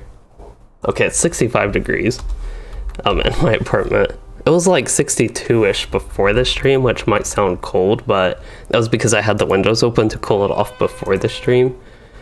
It is very cold outside, but in an apartment, or at least in my apartment, it stays warm when it is cold outside. Okay, you're level 32 and started in the Red Marshes. Yeah, I feel like, I really don't know if you like getting complete experiences with zones, but Trollshaws, I think, could be a good option. I find that zone fun, but a lot of people, again, really like Evandem. I don't think that would be a bad choice. By the way, there are supposed to be enemies in here. They just take forever to actually spawn. Sometimes you have to go back to the beginning of the mission, the like entrance area, and then I'll suddenly make them all spawn, but this lets me complete the mission faster, I guess. I actually have a deed to kill enemies in the mission, though. So it would be nice to get some kills. Let's see progress. So I'm at 140 out of 200, which means I've killed 240 total enemies and missions on this Warden. And there's actually an advanced deed, which I believe is 400, so you need to kill 700 total enemies for 3 deeds in Wildwood. I already completed that on my Hunter, who went through the missions maybe 3 or 4 times by the time he completed that, if I remember correctly.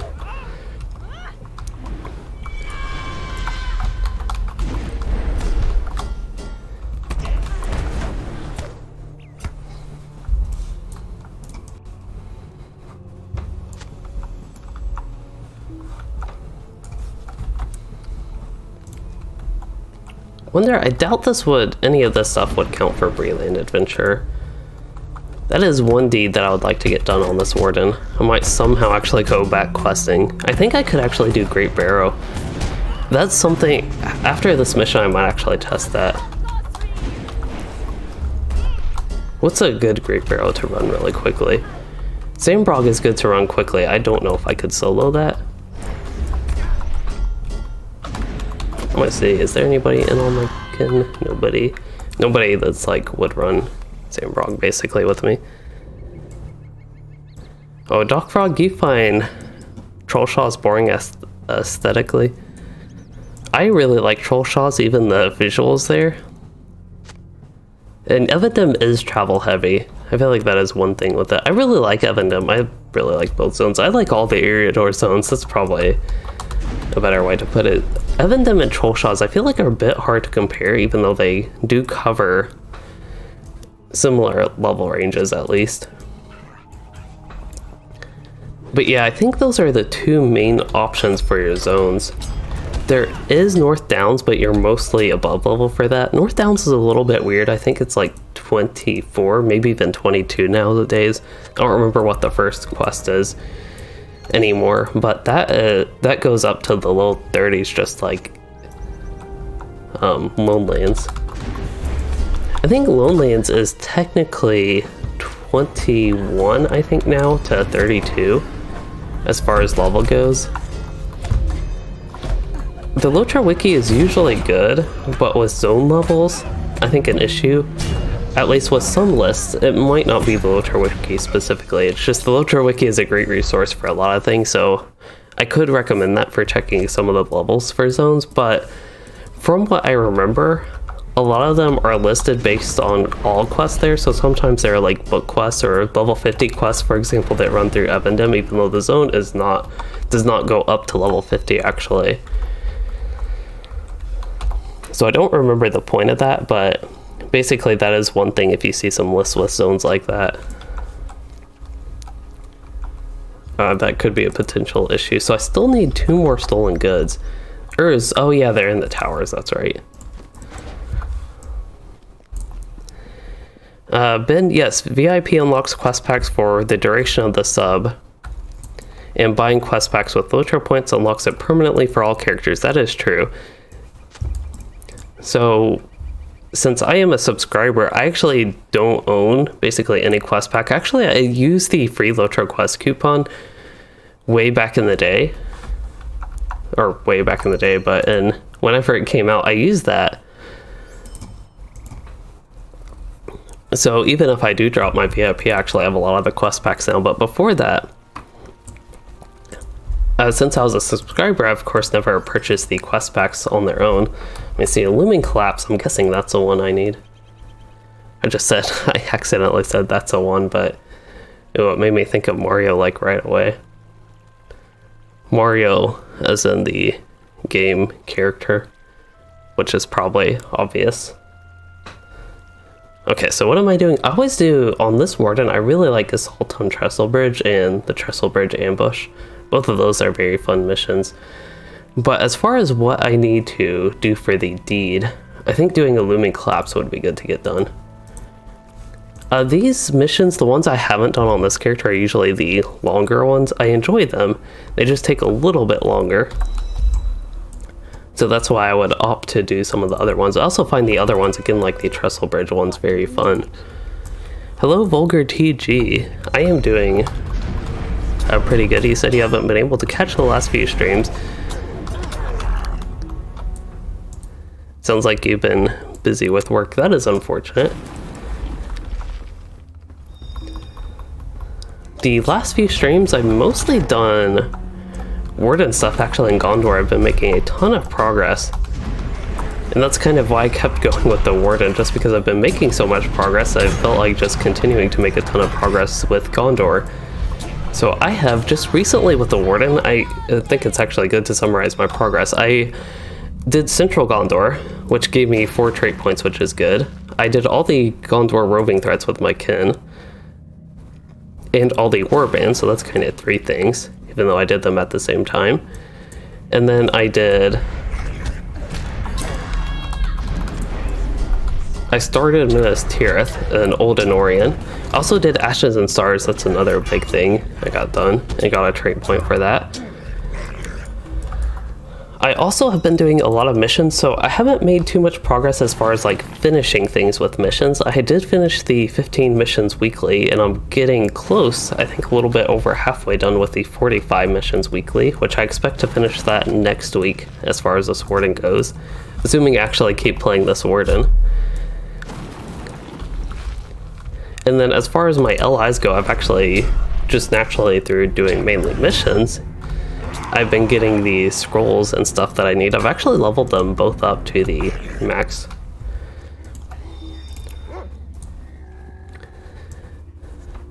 So yeah, tons of progress for this character, like long-term character progression systems going on. Also for my virtues, I've been getting, just through what I've been doing, I haven't even farmed virtue XP. I'm saving that for next month, April 22nd to 26th, but my virtue as far as like loyalty goes, that's been going a lot because I have been getting virtue XP from things I've been doing, which is nice. So yeah, it has been, I feel like it's been only a week or so. Let's see, I gotta try to get my day straight. When did I do the full day in Wildwood stream? I think it was after that I shifted a little bit of focus to the Warden. I was going to do like 1 or 2 streams on the Warden, then go back to Wildwood and finish the deeds on my Hunter, but again, I've been making so much progress on the Warden that I've just stuck with it.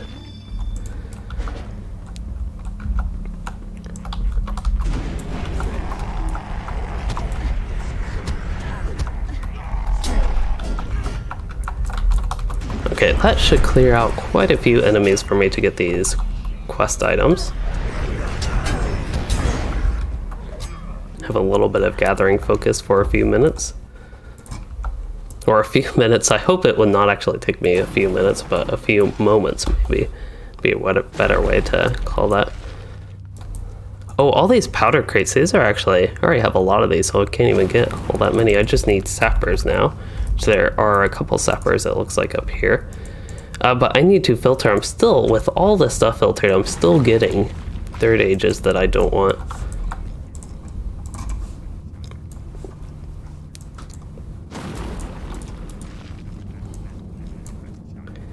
Thinking maybe we were talking about, this is a very random thing. Maybe I think I was thinking progress in like my YouTube channel progress as well. But we were talking earlier about the Burning Crusade Classic and how I will probably play that and stream it and maybe make a couple videos on it. Oh, we're actually done. I was like trying to get behind that gate for some reason. But with the Burning Crusade Classic, I will probably, when the beta for that comes out maybe, I feel like that would be a good time for me to like make a formal video on my plans and the such for that.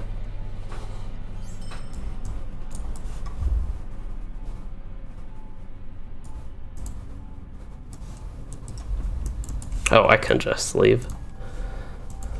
So one more Wildwood mission, I believe, for this character. I think a good one to do would be Invaders on... Oh, yeah, probably Invaders on the Delph. That's a pretty slow mission. Brooding in the Depths could be good as well, even Lockdown. So Brooding in the Depths and Lockdown are both in the same cave that I was just in.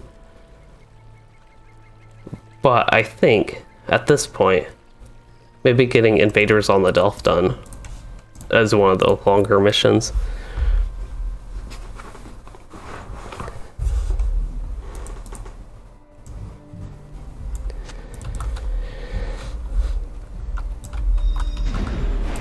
Oh, I have to actually call Ragdoll. That is right. It is pretty late. It's almost like 11 o'clock my time. I feel like because I actually got a lot of sleep last night, I accidentally fell asleep at like 9 o'clock my time last night and slept fairly late in the morning. Relatively late, for me at least. So I feel like that's why I've been able to stay here so late, what is normally a late time for me to be still streaming. Because as I mentioned towards the beginning of the stream, or actually I mentioned it like an hour through the stream, I have done so many different things this stream. Wow, I can't believe how much I have done actually in like 3 hours, but setting that aside for a minute, I just got something done. See, I got more virtue. I got 3,000 virtue XP for Wildwood Mission Slayer Intermediate. That is still going to loyalty, which is really getting up there. That's at 342 vitality, which gives me significant amount of morale, I would actually say.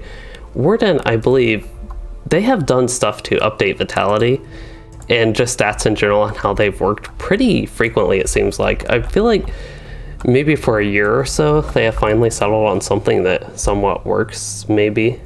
But vitality used to be consistently like 5 morale per point of vitality, no matter what class you were. But I think it actually changes based on what class you are now. And for Warden, if I am reading those numbers correctly, it is slightly less than 5 vitality. I don't know if it's 4.5. It's definitely not 4 vitality per, or 4 morale per rank of vitality, per point of vitality, I should say.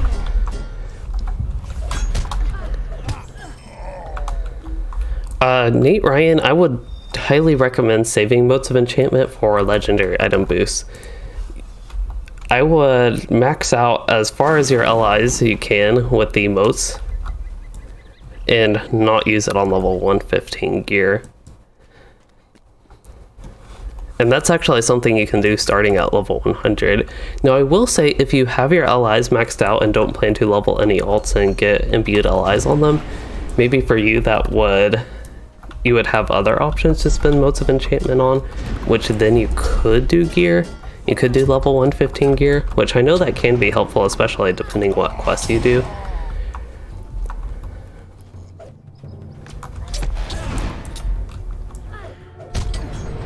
Also at level 112 through Mordor, you can actually barter for, I think there is some level 112 gear if you like feel the need for gear right now, if you feel like you could get something that could really upgrade your character. I believe there is some modes of enchantment barter gear for level 112, which could be more useful. But that's, again, I would still, above all of that, I would recommend saving your modes of enchantment for bartering for the max tier Scrolls of Empowerment and max tier Starlight Crystals, and first upgrading your allies as far as you can with those. I am missing a mining cart, which is right there. And then Volgar, you said you've been leveling a Paladin to get ready for Burning Crusade, and you want to level a Draenei Shaman during pre-patch. That is exactly what I want to do, level a Draenei Shaman. And my struggle with a Draenei Shaman is, in general, I like playing male characters, as odd as that is. I'm playing a female here in LOTRO. But if I redid this character, I would make basically an Anor version of Luiden. This was a remake of my original Warden, is what was going on with this character. But anyway, one problem with the Draenei Shamans is it's very hard for me to play at male Draenei. And I think that is going to be a problem. And I have to think about a name for my character. That is one of my struggles. I like making new characters, I like playing tons of vaults in games, but I am not good at making different names for characters, especially female characters.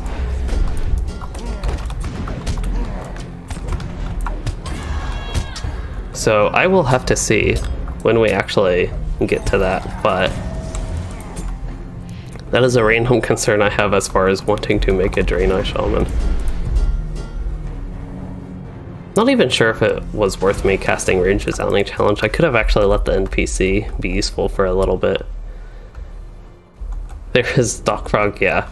Yeah, that is how I feel. There is never a time to play male Draenei. I did try to make a male Draenei once, but if there were a skinnier option, I guess, less big, I don't even know if skinny is the issue, but a smaller version of the male Draenei that was like female Draenei sized, then I might make a male Draenei, but that is not an option as far as I am aware.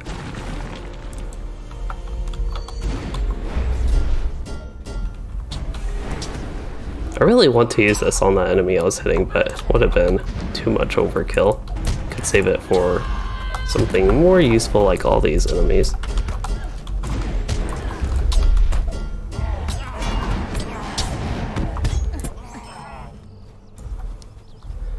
Okay, so I believe we are getting close to done with this mission. I just need to get all these things, and then there will be some more things going down the ramp.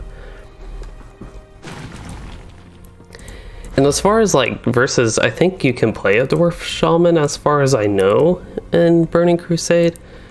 I'm not really interested in playing a Dwarf. Although that could be the one time I would try playing a Dwarf.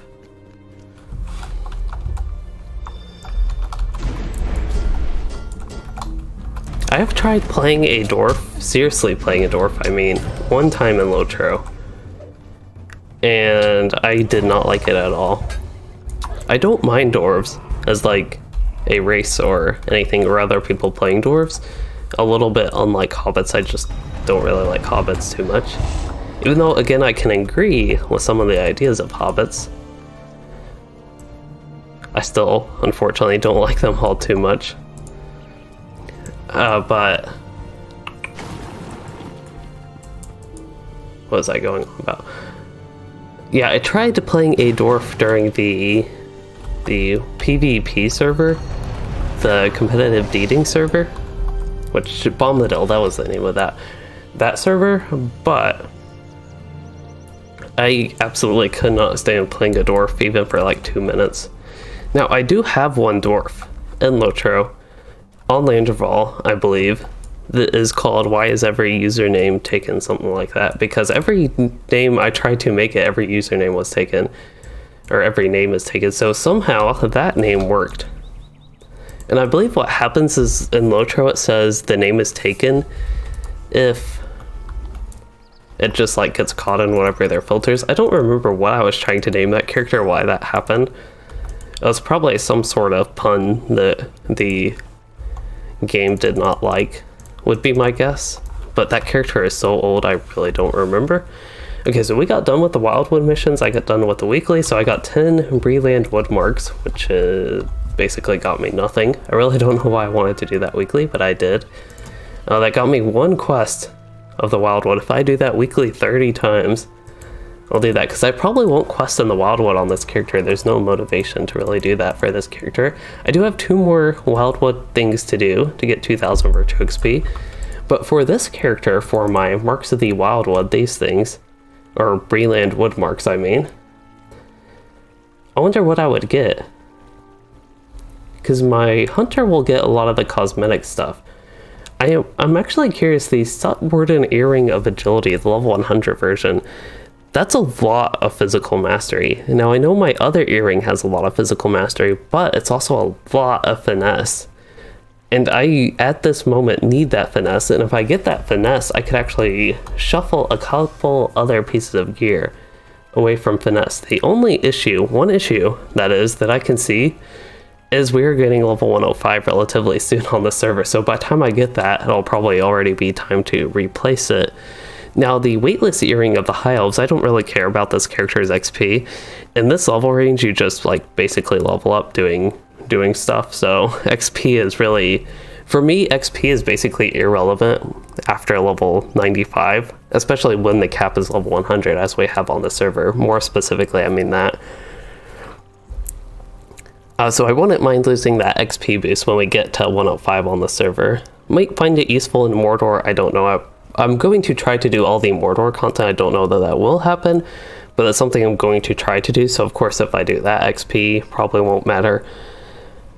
But by that point, I could just, of course, equip that earring again. And actually, that only works up to level 105. I see. That's probably blurred for y'all, and you can't see what I'm even talking about. This earring, the weightless earring of the High Elves, that has plus 25% XP, but it's only up until level 105, so I'd replace it anyway. But the stats it has with scaling, the agility and vitality aren't all that great, even the fate isn't all that great, but the number for the physical mastery and critical rating, both of those are very good. And I have not found much to replace it. I don't have like the epic battle on this character, so there's that. Let me filter this. So basically, this earring might be useful for a little bit, but if we're going to 105 on the server, it'd probably get replaced pretty quickly.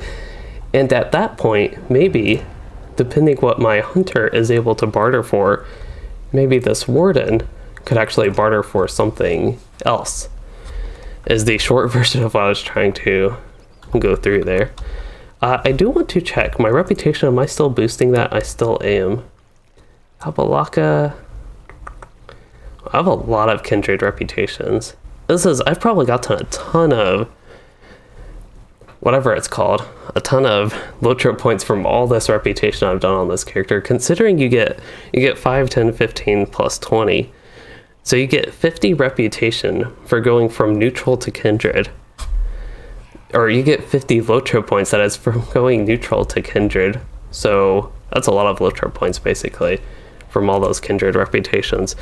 But as you all can probably tell, I'm actually running out of content. I kind of just realized I am out of things to do without actually starting something new. So I do have some things I can do. I can start something new, not too much new. But I was thinking about going to the Pelennor Fields. We can go back there. First, I'll go to Minas Tirith and see if I can barter for my muster in Minas Tirith, and then go from there. But I probably should get doing outro-y type stuff. I think I can spend a little bit longer. Not quite completely tired yet. So I'll spend a little bit longer doing some quests and doing that stuff. I just kind of totally forgot that after that I didn't really have all that much to do. So I think I equipped my helmet, at least I tried to. But here's the reputation vendor. And Vulgar, I read your comment like 3 times, but I totally forgot to respond. So Sinathra is the name you occasionally use for female characters. So it's reference to the name of Shelob's daughter and LOTRO War of the North. Lord of the Rings War in the North, I assume. Not a canon character, but maybe. And then Elia said that's actually a child of Shelob in the High Elf intro, so it actually is in LOTRO. Okay, so let me see real quick if I can get the travel skills. I am friend, so I can get muster in Minas Tirith, and I can even get muster in after battle Minas Tirith. We have to try that. I can't go this stream without going to after battle Minas Tirith. I'm probably going to get Portrait to Kellendam, but we have to go to after battle Minas Tirith. I just have to see it. This is a spoiler for people that have no idea what the Lord of the Rings story is. They're like, if you're following my character, what I'm doing. Wow, that was beautiful. The sky was blue. That's what I'm talking about. That's all I wanted to see, the blue sky in Minas Tirith. You could actually go to the Midsummer Minas Tirith and see that, I believe. But that really kicked me out fast, wow. Let me find my skill. I was looking in my inventory. I want to go to regular Minas Tirith.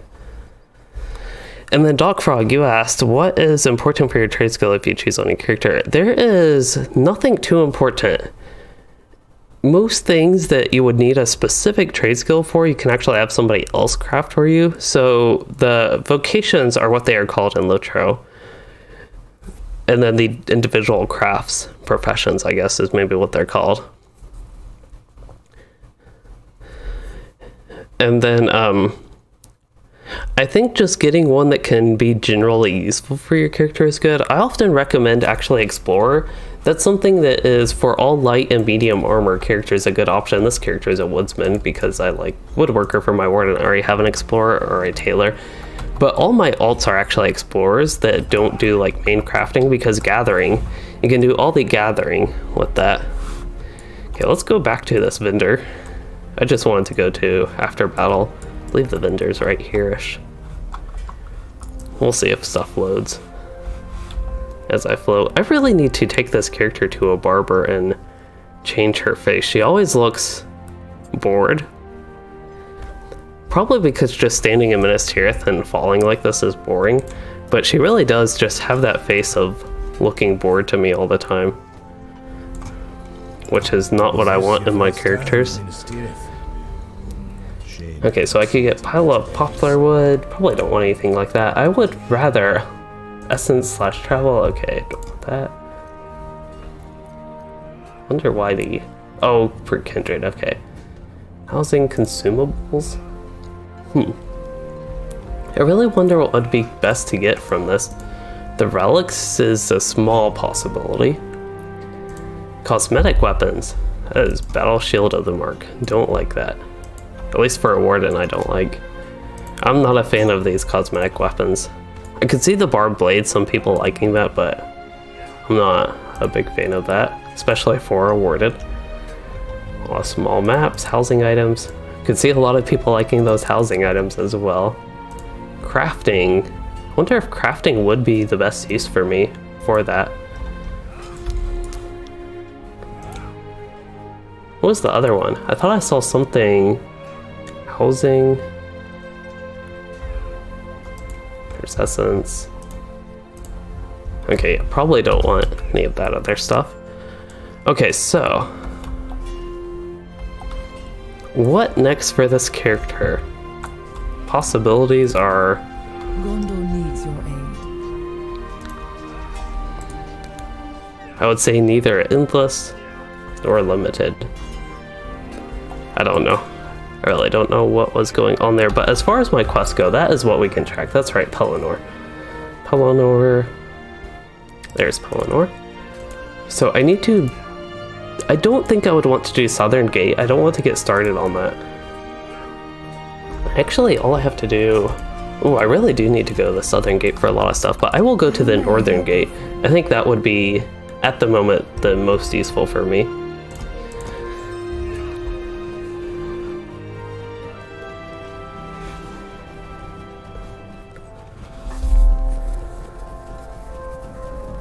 But yeah, I hope Doc Frog that helped. I feel like I only half answered your question, and basically it doesn't matter, but choosing something that is actually good, that can craft stuff for your character, so depending what class they are maybe, is how I could advise a little bit better. So crafting armor, so like again, Explorer, tailor for light and medium armor. Armor is very useful at low level, so I could see that being thing. North Ramus, there it is. Travel. Oh. I'll be ready. We can only Wait, hope that let's do this. Let's do this North Ramus thing. I really want to see what, if any, sections of the deed panel these quests count for. Is this your first time in Minas Tirith? I really hope they count for some, because that's a lot of quests I just got there. This takes me into an instance version of the Ramus. Hope that the Rohirrim will arrive before it's too late. This is a public instance, okay. This is, where is this? This is actually at the North Gate. Interesting. This actually has the promise to be very fun. I really need to do something. I might actually have to get that plugin somebody mentioned with the travel skills, or every time I actually want to muster, I'll just have to go here and click muster, type muster. Because there, oh, I thought I was going to fall through that, to be honest. My character did a little bit of a dip, actually, but not enough to actually fall. Like, I really thought when I stepped forward, let's try and do this. It's hard to see, maybe going out of that. Okay, my character stepping forward, there's a little bit of a dip there. And I thought I fell.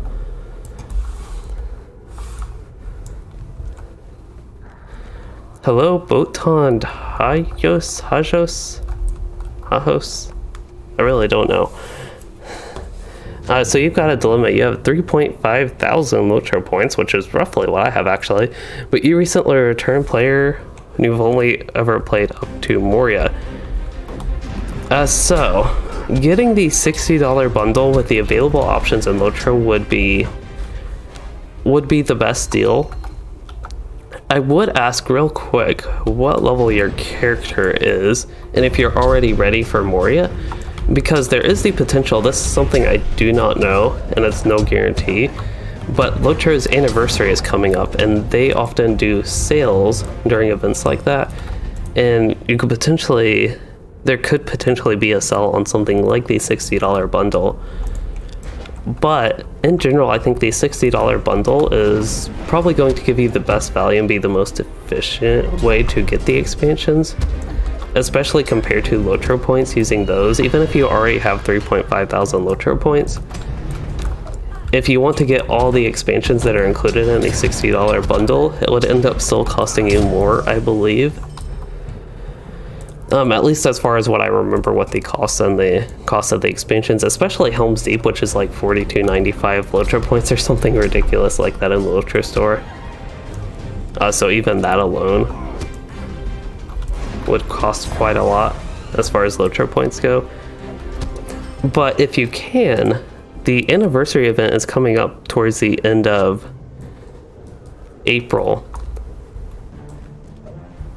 If you are able to wait that long, there's the potential that there would basically be a sale where you could get a little bit cheaper. But yeah, in general,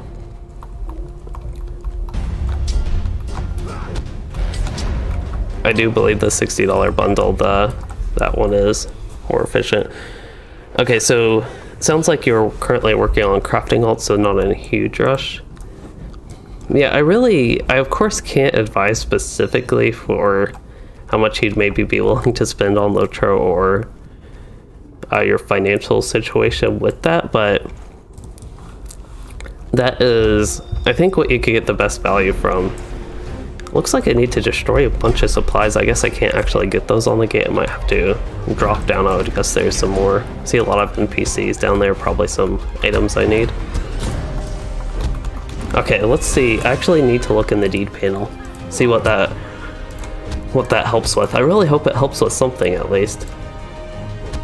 Oh, I need to discover one more place and I'll get 2,000 Virtue XP. I think I need to do those discoveries anyway for the deeds of Old Anorien.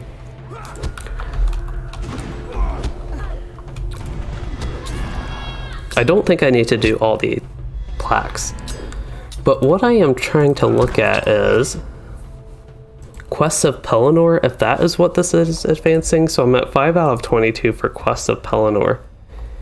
And that does look like if it advances anything, it would be Quests of Pelennor. Apparently I'm not facing the target. But yeah, I hope that does help, Botan.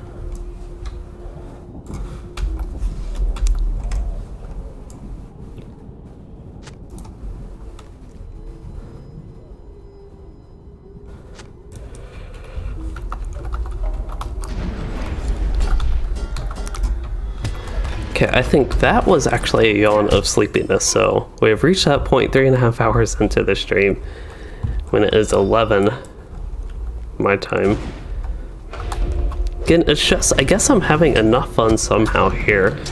It's really odd because I feel like this is a place that I should not be having this much fun in, especially with Minas Tirith again. But I probably would be getting more tired if I was more bored. So that is probably something helping.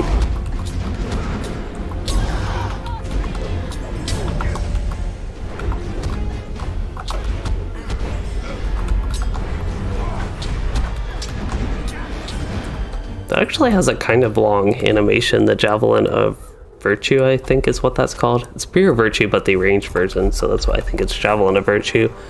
But compared to like Precise Strike, I believe is what that other one is called. Piercing Toss, rather. The Javelin of Virtue, which I use relatively infrequently now, that just has a lot longer animation, I noticed, compared to Piercing Toss, which I do use sometimes. Looks like the other quest I have is the Captains, and I have to destroy a lot of supplies, which there are some supplies, for example. And hello, Shelby Tucker, you're wondering how you should level your minstrel. Should you start off in the red line or blue line? Well, for leveling, I would definitely recommend the red line, because that is going to be the DPS spec, and if you're in the blue line, that is the healing spec. And while leveling, you probably won't have too much to heal, especially if you're out questing solo. That there wouldn't be much benefit. Now I will say, if you do group content, you have, I think by default, you have 2 trait lines, 2 trait setups if I press the right keys. So 1 and 2, you could set one of those to the red line and another to the blue line. So if you do happen to do like group content or group with people, you could switch to the blue line to get some practice while leveling, if that is something you would be looking for. But in general, I would recommend leveling to start off in the red line with that.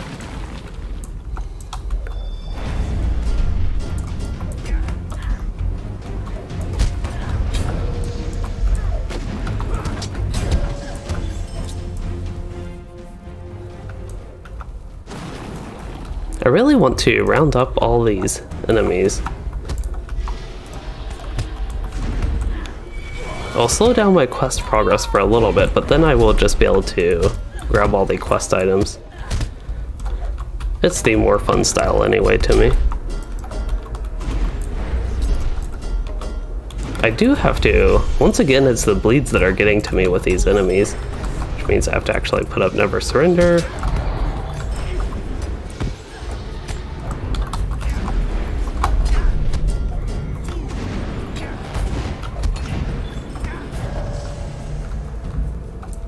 Already completed one of these Slayer deeds. I think I have to do the advanced one, of course, for the like Slayer of Old Anorien deed.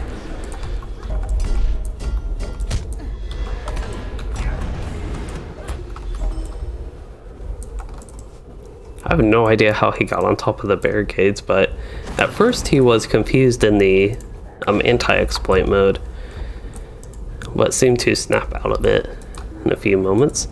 I still need the Captains. I have no idea where they are. Looks like Captains are potentially, one could be here, and then one could be to the northeast, or even both of them could be to the northeast.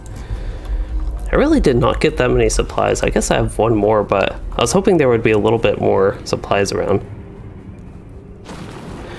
So Shelby, the way the trait system works is with the configuration, so like I'm in the 3rd configuration right now and I have 75 total trait points. I have one available and 74 spent. So if you go to a different trait configuration, like your first one, it completely, those are like completely separate, so you still have the same amount of points for each one. So having one trait configuration for the, oopsies, for the blue line, and then one trait configuration for the red line, they won't really interfere with each other. They'd be 2 distinct setups, so you should have the trait points to spend in blue line if you do that with the red line, if you do it with 2 separate trait configurations. Now if you're talking about having one trait configuration then spending in the red line would be your best bet and not starting in the red and then going into the blue after that. That would probably not be the best idea, but if you do it in two of the separate trait configurations, that should work to do in red line and blue line. But for this character, I actually need to go ahead and spend some points in the red line, it looks like. I should get momentum. I should have enough finesse for my gear to do that, but we're not playing that spec right now. Okay, I still need the captains. That guy looks like a captain, and he is. Wonder if there are supplies over here. Not seeing any. And we're about to the end of the area according to the map, so I'll start heading back. There should be plenty of supplies, it looks like. If I head back, I think? Maybe this area? No, I think that area is inaccessible. But don't see any supplies, all that. There is a camp, actually. After all this, there is a camp there that I think is worth at least checking out, seeing if I can get to it. And there might be some supplies that I need here.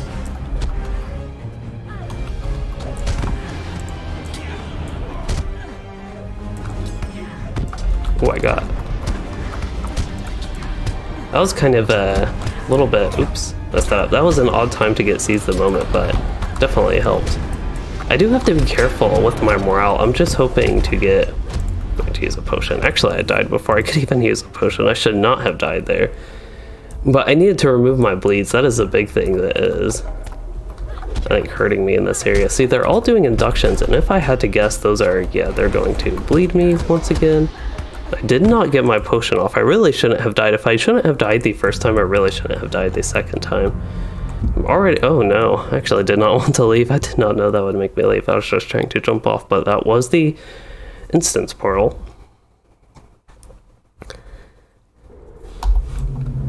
Alright, I want to go right back there.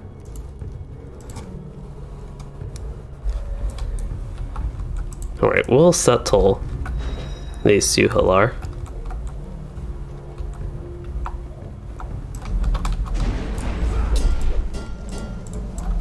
Oh, there actually are supplies on the wall. They're just at this lower tier.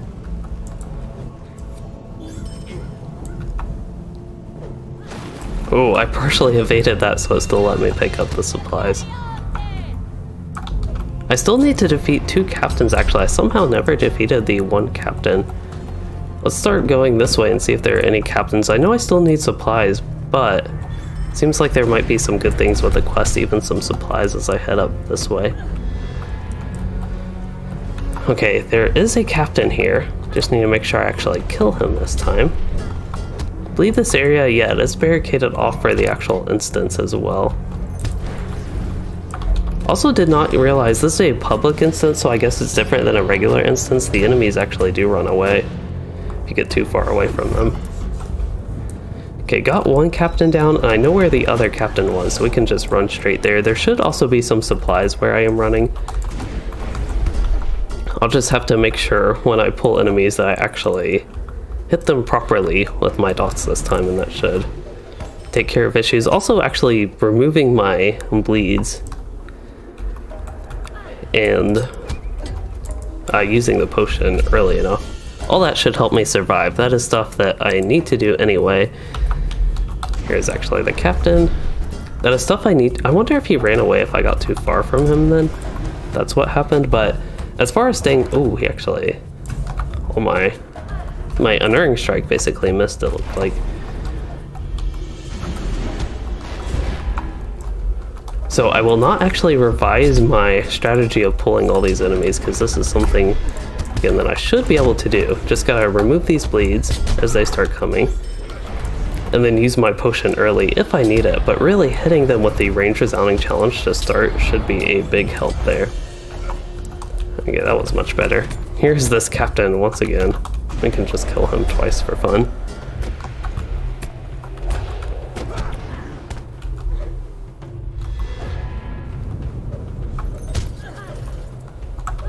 He has a lot of bleeds and still the range resounding light dot.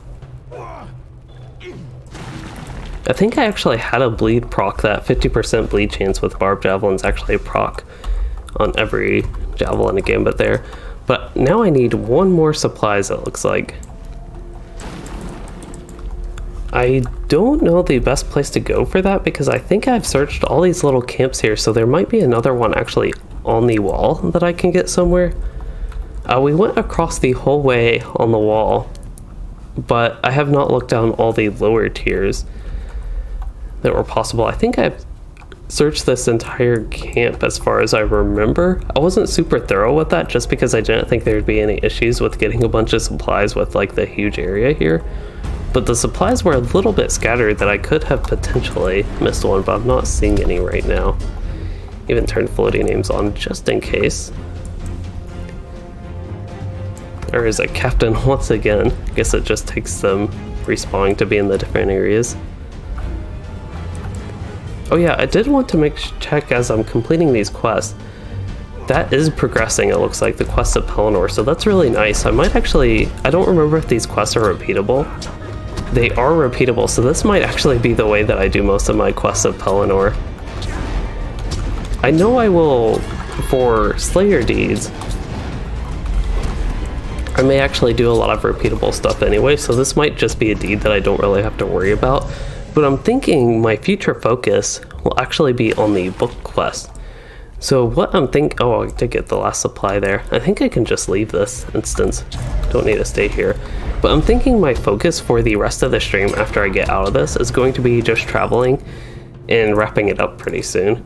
So I've actually made it. I'm really surprised how long this stream has been, to be honest, because again, I started at like 7:30 my time, like an hour later than I intended. I feel like I've gone plenty long and late for that. I actually thought this stream could be as short as an hour and a half, depending how things went, but clearly it went a lot longer. Okay, so turn that in. Wow, that actually gave a lot of the builders tokens, 10 of them. That at least seems like a lot to me right now. And then I think, well, I also can turn that in. Oh no, that's something else, I think. No, that is him. Talk to Londer in Minas Tirith. It's probably something I should do. I should probably turn that in, as far as I know. We can also check the barter there, the rewards there, see if there's anything good. Scouting the North Gate, probably. Actually, I do need to do Talath Anor. I might do that. I think I can go ahead and get this done. But I will do these Talath Anor quests as far as the North Gate goes, and then I will travel to Krithos and see where that leads, basically. So my next goal, I don't even think I have quests of Talath Anor started, but I should after doing the one that I'm about to work on. I'm guessing the first Gondorian warrior I have to get up on the wall somehow, and I don't think you can do that from here.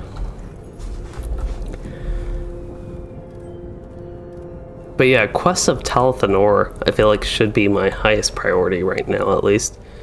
Quests of Talath Anor and the book quest, of course. See where the book quest leads. Okay, so now I should be good to go. But yeah, as I revise, once again revising things, revised strategy is to do all the Northgate quests as far as Talath Anor goes, and then travel to the town of Krithos. Okay, second Gondorian warrior, so I think we go along the bridge for a little bit. Mountainside looks quiet. I didn't even actually look, but it is good that it tells me, just in case. I actually think I have to go to the top, which probably quicker to do that off steed.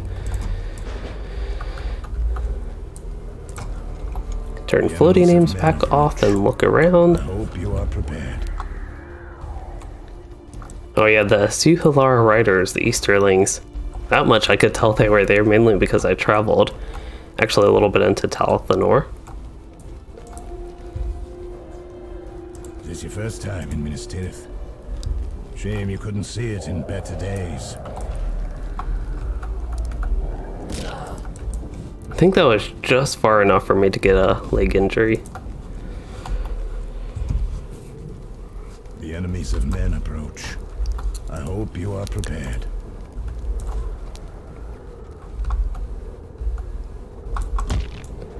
Didn't realize on all those I was actually targeting the Gondorian warriors. If I can actually highlight it, there we go. Okay, so I filtered that mace, now I can destroy it. Actually, filter that. I'm almost even tempted to filter the Warden allies, but I don't believe quite at that point. There's actually still something I need to do with my allies, which is, oh, I need to defeat the riders, but here I can do the defeat patrols and destroy barricades. But the riders, that is something I want to do off-mount, especially as a Warden. Just need to get one skill off on them. And it looks like the patrols, we already actually ran into those earlier as I was trying to find out what I wanted to do. When we were, I guess, getting a little bit of progress on the book quest, because I was missing so many things, it felt like. But this exact, the quests I'm working on right now, these Talath Anor ones, these are the exact ones I felt like I was missing earlier. And I don't remember exactly how I got them. I think it was one of those reputation quests or something. I got basically was the breadcrumb to go to Talath Anor and the North Gate. But yeah, that's what we were doing here, seeing if somehow it was the book quest that triggered that, but it was not. And I need to destroy these barricades, 8 of them. I thought I needed to destroy 3 of them, but there's one on the south. That's something I could always come back for if I need that. But also the patrols, I believe they're not quite right at the barricades, but kind of around it. And again, I still need the riders. Can actually just sneak by these enemies. That really is not the Warden way, but that is a way that works right now. I'll see if I see any of the patrols. Wonder how that wasn't a line of sight. Probably still thought the barricade was there. Okay, I pulled a few enemies there. Hopefully I've gotten at least one patrol from that.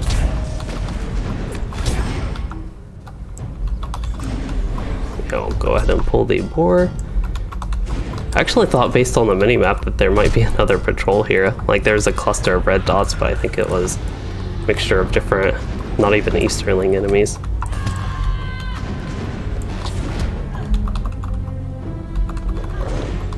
Oh, just enough lag it totally messed up with the gambit building, but of course that is no problem right now.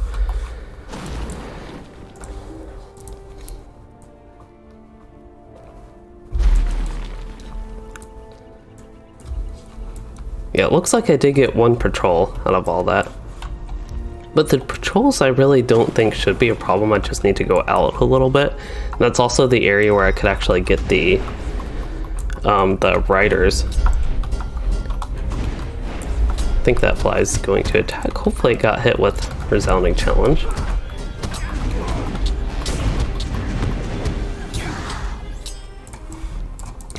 Like, I think I see a couple patrols actually on the mini map again. I'll go ahead and intercept them even.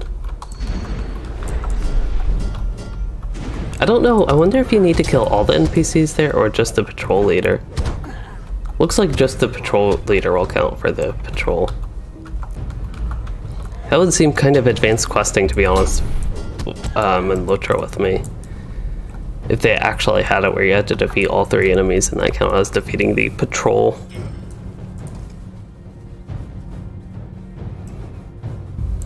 Oh, there goes that Fog Guardian. I guess it decided it was tired of chasing me. I don't even remember when I pulled it. But we got all the barricades. That just means 2 more riders and 1 more patrol. I should hopefully run into a patrol out here. I don't know where they spawn. Oh, here's one. This was really, I expected to run maybe into a little bit more issue with the patrols. And actually finding them. According to the map, I'm not even near where they are. And here is one rider and there's another rider. That is perfect. We'll not be killing the deer today. I'll just, that rider is running away. I'm not even in combat with it, but it's running away. Okay, got one rider down. We got the patrol. That should be good to just mount up and go back.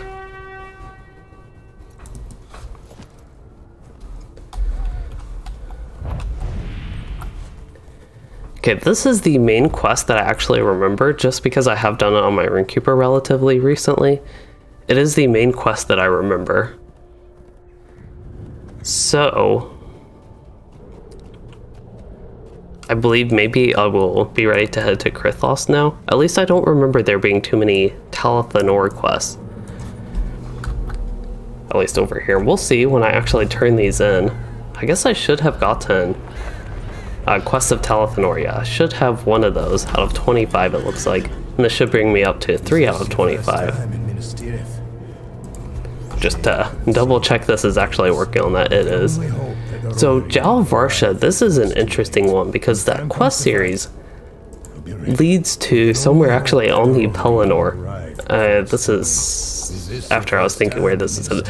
But I think that counts for Talath Anor. So if we go to the Talath Anor map, it does look like it's on the Talath Anor side of the Causeway Forest. Like the little wall boundary is what I'd consider it. On the Talath Anor side. So I think those will count for Talath Anor quests, and they should be fun ones. But we need to save something fun and exciting for the next stream, so that will be at a later date that we'll do that. I don't know exactly when I will stream next. It's possible I will do tomorrow. Depends what goes on throughout the day tomorrow, which is kind of unfortunate because I like to schedule my streams, as you'll probably see, or some people might see. I like to schedule my streams early. Usually in the morning is actually a good time right before I get to doing work. I like to schedule my streams, but sometimes I can't fully plan out or know for sure that I will stream, so I'll have to do some reviewing and thinking what I can work in tomorrow. If y'all hear some banging on the microphone, that was just my cat rubbing against it. It's been almost 4 hours since she's been up here. It is, by cat standards, way too long to go without having attention.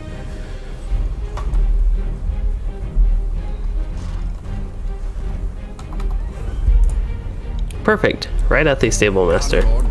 Alright, so I once again forgot to do review type stuff, but we do have the book quest. So as far as this stream goes, I have made insane progress. I've achieved one of the biggest accomplishments. Let me get my words straight for a minute. One of my biggest, I cannot think of that word right now for some reason. Accomplishments, okay, one of my biggest accomplishments by doing the Minas Tirith, Quest of Minas Tirith deed, which I have not actually done on any other character, which means all my other characters have missed out on the trait points from this area.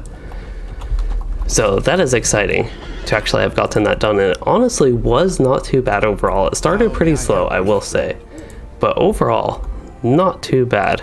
Okay, I can't actually take the stable master there. That is too expensive. I must use my muster instead. Like, that's 93 silver, 50 copper, compared to me just using my muster for free. But anyway, that's the big achievement for today, but I did a lot of other stuff, just a lot of progress missions, all sort of stuff today. I can't even think of what all I did, because the big accomplishment of the Quest of Minas Tirith, that was, again, the huge thing overall, but did so many different things today. Just a lot of variety with that. And the last thing I wanted to do, oh yeah, was talk to this guy, turn in that quest. I don't even know where the book quest, what the next thing with the book quest. Oh, wargs or warg riders, okay. I don't know what I just locked, but I don't think it's what I wanted to lock. Probably don't want this overall. Well, it could be useful. I don't think that's quite enough physical mastery to make up for that critical rating. Okay, let me see if there's anything weird locked real quick. And I don't actually believe I see anything. I thought I accidentally locked something there, but all looks good in my inventory. Let me actually, I don't want those. But yeah, a lot of progress basically in an outlook for the future. I'm thinking I will try to squeeze in a stream tomorrow. I think if I do, there would be some group content with my kin. So not sure exactly what's going on there. I'll have to actually see. But we will see on that. And tentatively right now, I would like to stream tomorrow. I don't know the rest of the week what will be going on video or stream wise, but as far as this one goes, that is it. So I hope y'all enjoyed all the Minas Tirith stuff that went on and all the Old Anorien stuff and all the missions. And if you did, please consider liking and subscribing for more or becoming a channel member like Vulgar or TG there. And thanks for joining and chatting and watching, everyone.